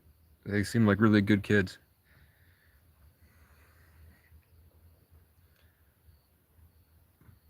I think it sucks. I wish that instead of Nino, you had a golden retriever, but it is what it is.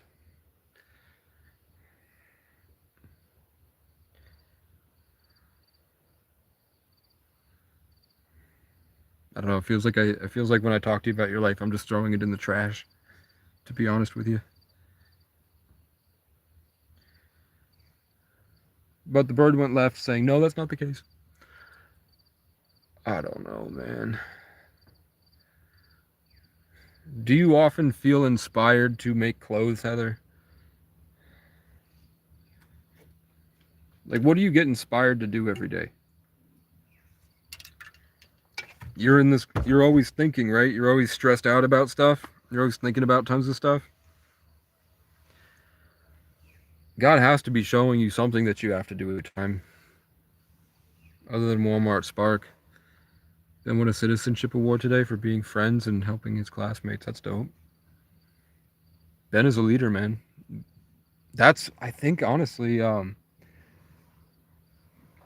another part of once the space is clean, once you've gotten the space good, and oh, well, never mind. Big bird left or right. I was gonna say that Ben should be around the mayor of the town, and Ben should be around wealthy people as a Capricorn. But maybe they're not great people. Maybe it's not the right time yet. Like maybe Ben already knows it, and he doesn't need mentors yet.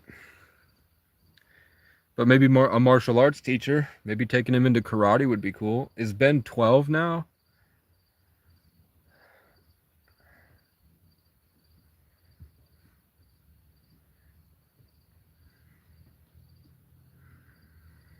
And in 2022, it was stolen from everyone. I feel like I have to. He's 11.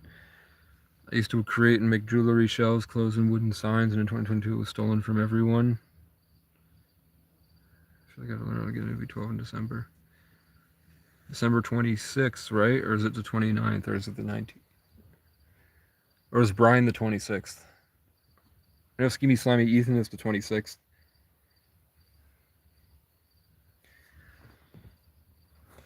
Yeah, but there's too many mosquitoes, so I have to wear my jacket that has the same name as the guy who owns this property.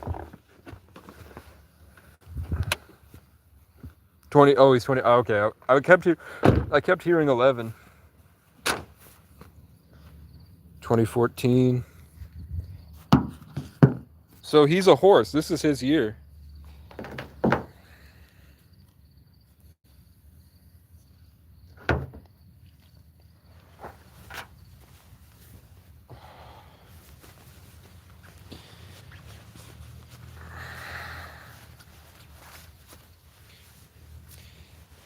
Seven plus 4 is 11 plus 3. He's a 5 life path, 22. People are gonna. He's got almost 1,000 subs on YouTube. Build growth over consistency, man. I mowed.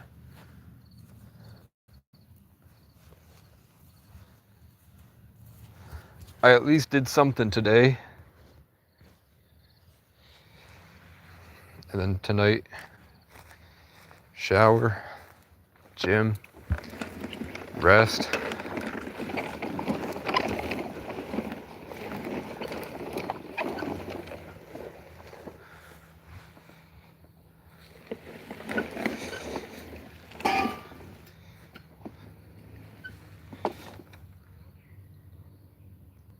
Bruh.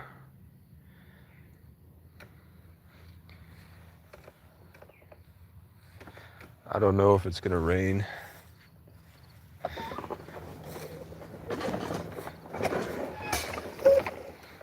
I bet I can slide this under the... Because if rain gets into that, it messes it up.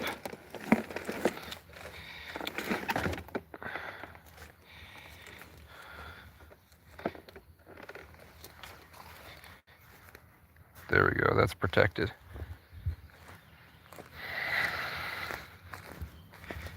But it looks, maybe I can get it in under here and it would be better.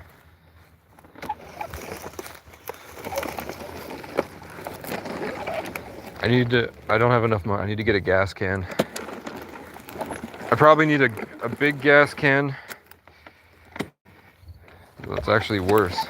But if I do it under here, there we go, look at this. There's like an overhang bit. It goes out. Oh, fuck you. I can't get under there. But here there's another overhang bit, so, and it's more of an incline, so maybe I can get it in further.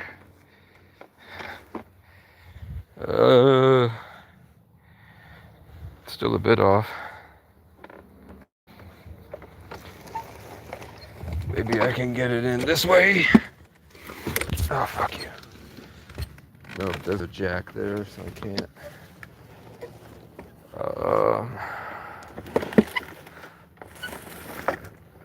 That's good for now. Do you have a rural king where you're at? I don't know.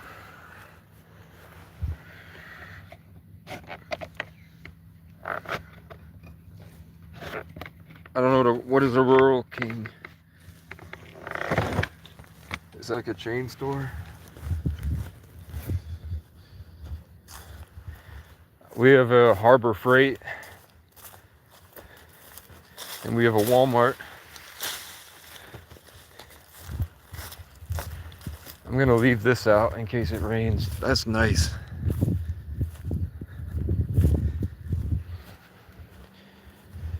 Leave this out, and tonight when I take a shower, I'm gonna use Night Panther.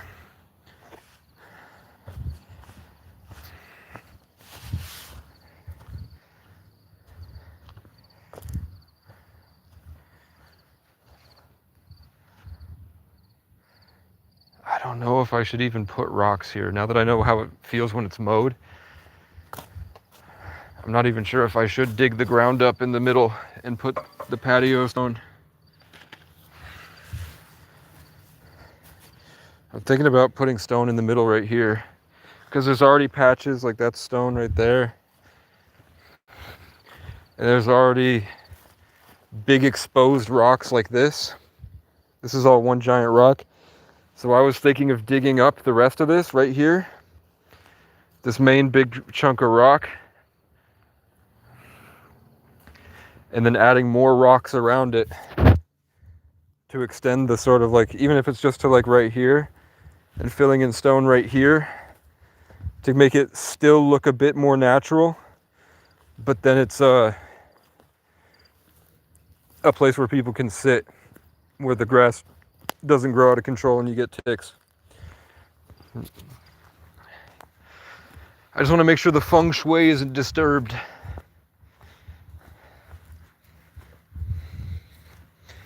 And then I don't know, pump house here. Solar panel. So that the water can come through and shower and stuff. But eventually I'm going to be taking these pallets. I may be putting them on cinder blocks. Building a raised platform with a bench press on it. I have bigger sheets of plywood. I didn't have enough money. Because I have to go down there at night so that I can drive through the net. It takes 2.5 hours to get here from where it's at. It's a 2.5 hour drive to get back to central Vermont. And but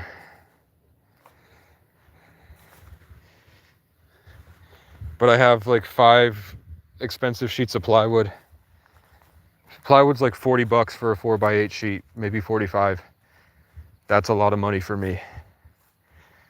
So I have like $150 worth, I mean 4 times 40.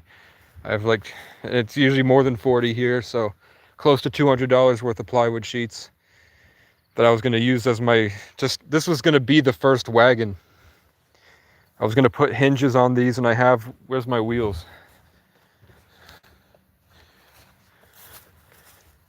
Oh, my wheels are over here.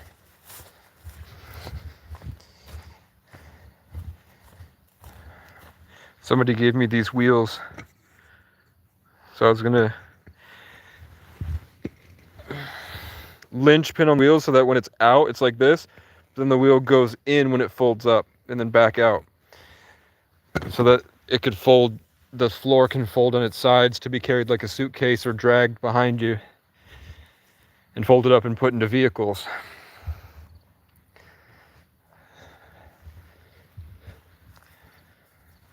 Every build I want to do, I want it to be 100 a week isn't much. It's more than it's not enough to pay for the car, and every month she's going to get more mad that I'm not making any payments.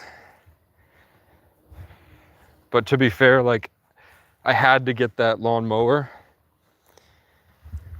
This stone is a really rare opportunity I wasn't going to get again for only $100. Plus there's another pile just as big as this of rocks, like big rocks they're going to give me. That usually would cost me $2,000. Had to get that. This was $40. And then when I got the bird, it was essential at the time to get the net. The rest of, I mean, those pavers are a rare opportunity. That's about $1,000 worth of stone pavers that he gave me for free. I just had to, it was $20 a trip, and it took me 4 trips. So I had to spend probably around $100 to get the pavers. Table and chairs were free. You know, and then phone service comes around. Plus a gym membership was $45. But without the gym, it was the winter time, and I didn't have that campground shower. So I had to take a shower. Now I was just able, I just had enough, now that things are kind of getting better, I just had enough to do laundry. So I did 1 load of laundry. So now there's one less thing. So it's not great, but it, you know, if I didn't buy, like at the end of the month when I run out of food stamps, if I didn't buy Domino's pizzas, I think since January on food specifically, I think I've spent like $800 for the past,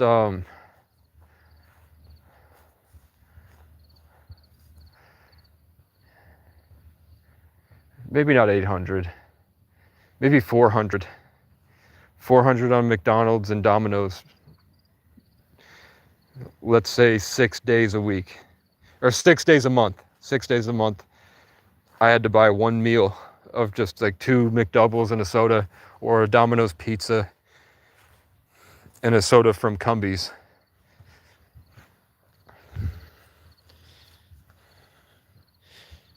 I'll pray she just forgives you for the 840 and signs it over to you. I don't know. She put $2,000 into it, so she wanted $2,000 because that's what she put into the car. So it essentially was a free car, but she had already put money into it. She's not asking for the price of the car. This car was worth $5,000 to $6,000. It's already a great opportunity.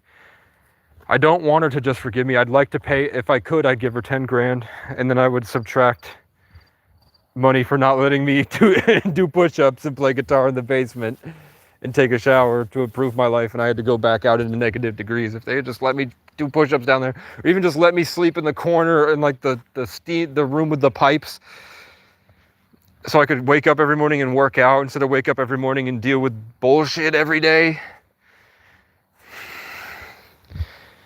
Probably wouldn't have smoked as much, and then my vocal cords wouldn't have been torn up, and then I would have performed really well for Cassie and Maggie, and things would have got better. But that is also my fault, because once I started hanging out with Eric, for some reason I started chain smoking really heavy.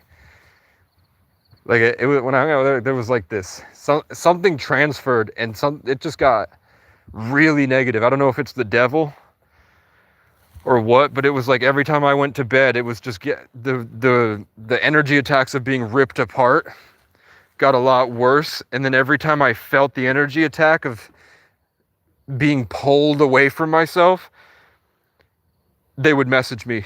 I would immediately get a text from them.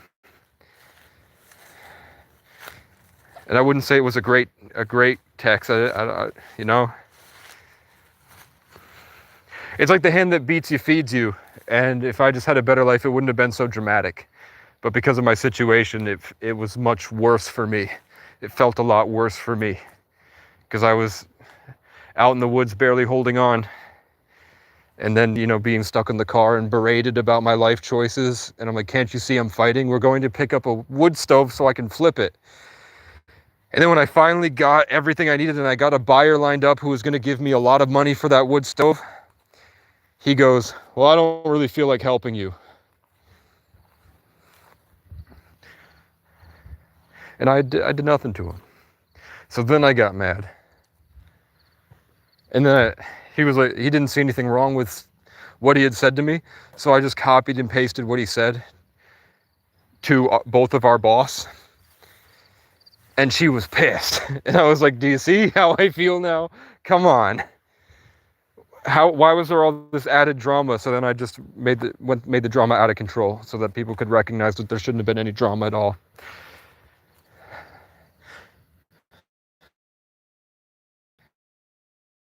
Going every day. I'm always doing better every day than I did yesterday.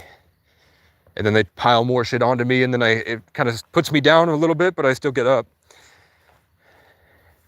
And that's gotten me here. I'm waiting to piss. I'm waiting to finish my sentence so I can mute and piss. Let's piss on my old poop pile. You guys want to see my shit? That used to be poop, and I ran it over. I forgot that I pooped there in the winter.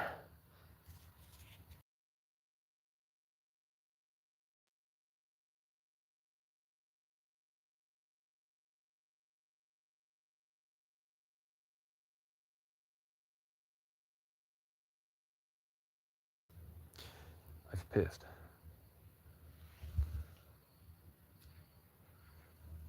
There's a mosquito in my hair, bruh.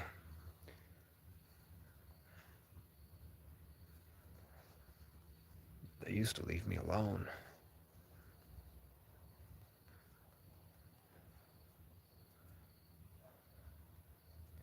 Okay.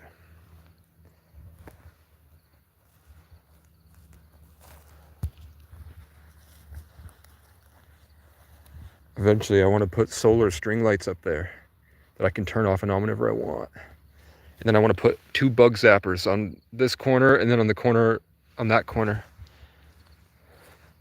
So then at night, I have a deck here, and I sit on the deck with the bug zappers.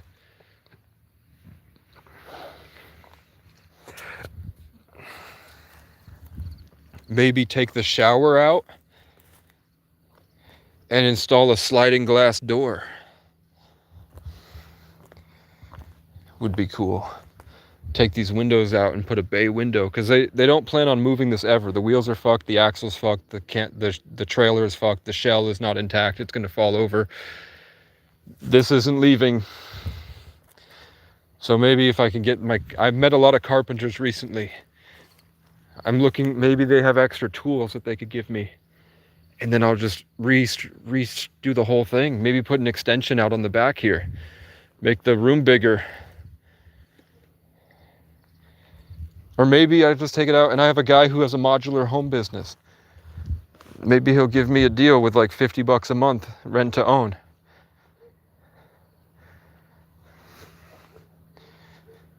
And then I'll put, but it has to be movable. So it should probably be a camper. Everything I want to build, I want it to be able to be towed. So that you never have to put it down and get a permit for it. You can just move it around the property at will. With their heavy duty tractor. Like every room and structure I want to build, I want it to be completely movable. so that I never get stuck with the feeling of a bad decision, and I never feel like I'm imposing on this place. And then it can be moved at will. So let's say we throw a festival down in the hayfield. We can just move the camper and the studio and the gym and move everything down there, and then open up this place for different stuff. You know, like, and then we could do food tents and throw festivals here. Invite vendors. And it's on private property, so they don't need permits. Because it's like a kitchen. And it's donation based.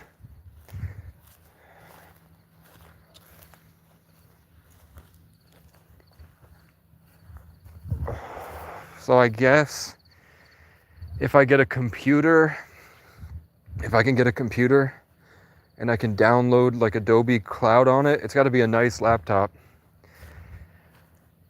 That's when I can really start doing good content and videos, and I could blow up on Facebook tomorrow. I could be famous on Facebook in a week if I had a computer.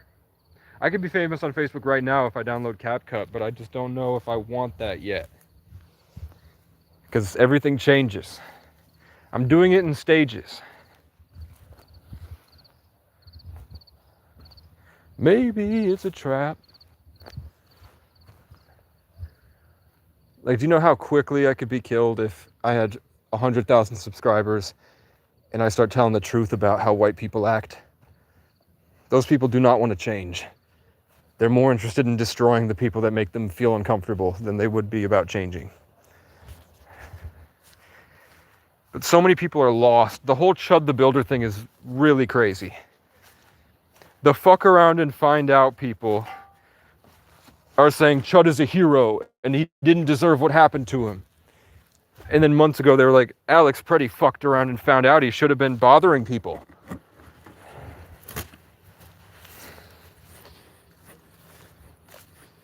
You could homeschool the kids and you could all move anywhere. I wouldn't take them away from their friends. But if they don't have great friends, then I think the best thing you could do is get Ben into martial arts with a Mexican sensei, like in one battle after another.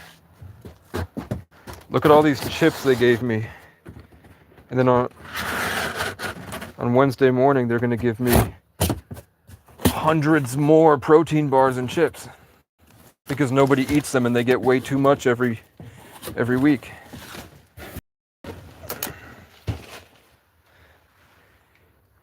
And then tomorrow is the day that all this is cleaned. And I will live stream the whole thing.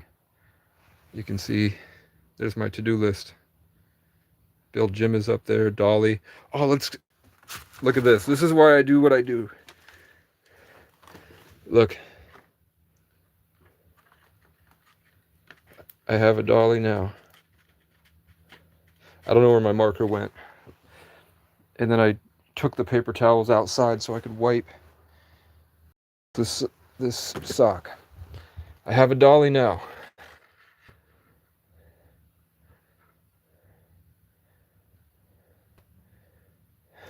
I did way too much here. I have a dump cart. I have permethrin treated clothes. This is why I tell you guys to do this every day. This feeling is awesome. And we're almost done with laundry. And then landfill, as soon as I find my poop shovel, we'll have landfill. Soon we're going to have weed whack. This week. And then I'm working towards this right now.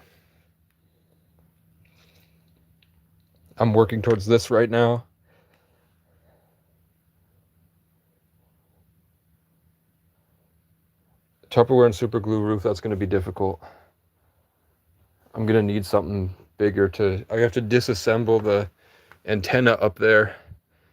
And then I wasn't going to get roof patches, kind of expensive, so I was going to super glue Tupperware over this on the roof. But look at all my protein, man.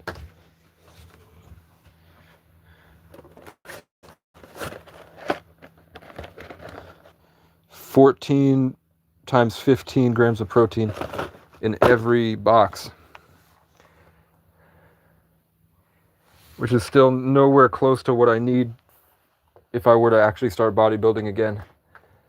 But it's good to, like, if I get the craving for sugar, instead of going out and getting a pizza, I just eat a couple of these, and the protein makes me feel more full than carbs and fat do, so I look better every day.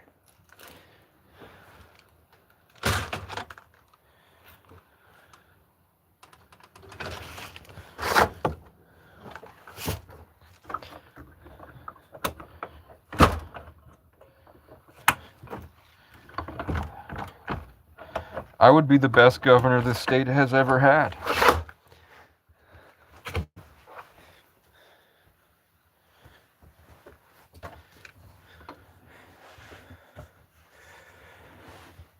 But the corrupt people would not like me. Kirk Castillo, you mean Casey? Yeah, but I'm thinking maybe I would take this out and put a sliding glass door and a porch, because I'll never be able to get this working again. So this is just going to be a storage closet. Eventually, I would do the dimensions. So I would lay plywood, probably some type of wood, over these, and then drill a little shelf right here so that I have the deep, clean all this black mold right there, clean all that out, and then I'd have take this out and have another shelf on top of it, and another shelf here, and then another shelf laid atop this, hanging from this here.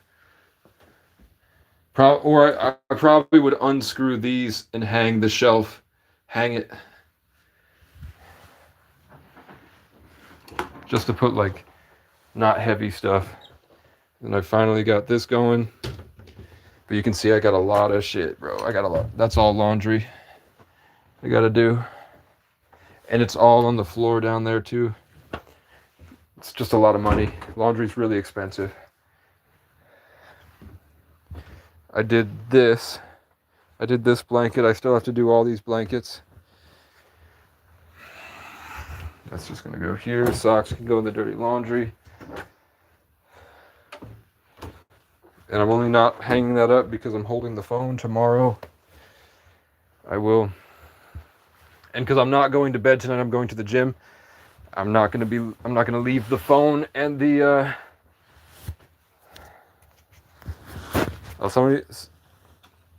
an entity just stuck to the back of my head and told me, you have Walmart Plus, so you need to schedule a pickup order for healthy foods and Olipop prebiotic soda for tomorrow. All right, I'm gonna go to bed, guys.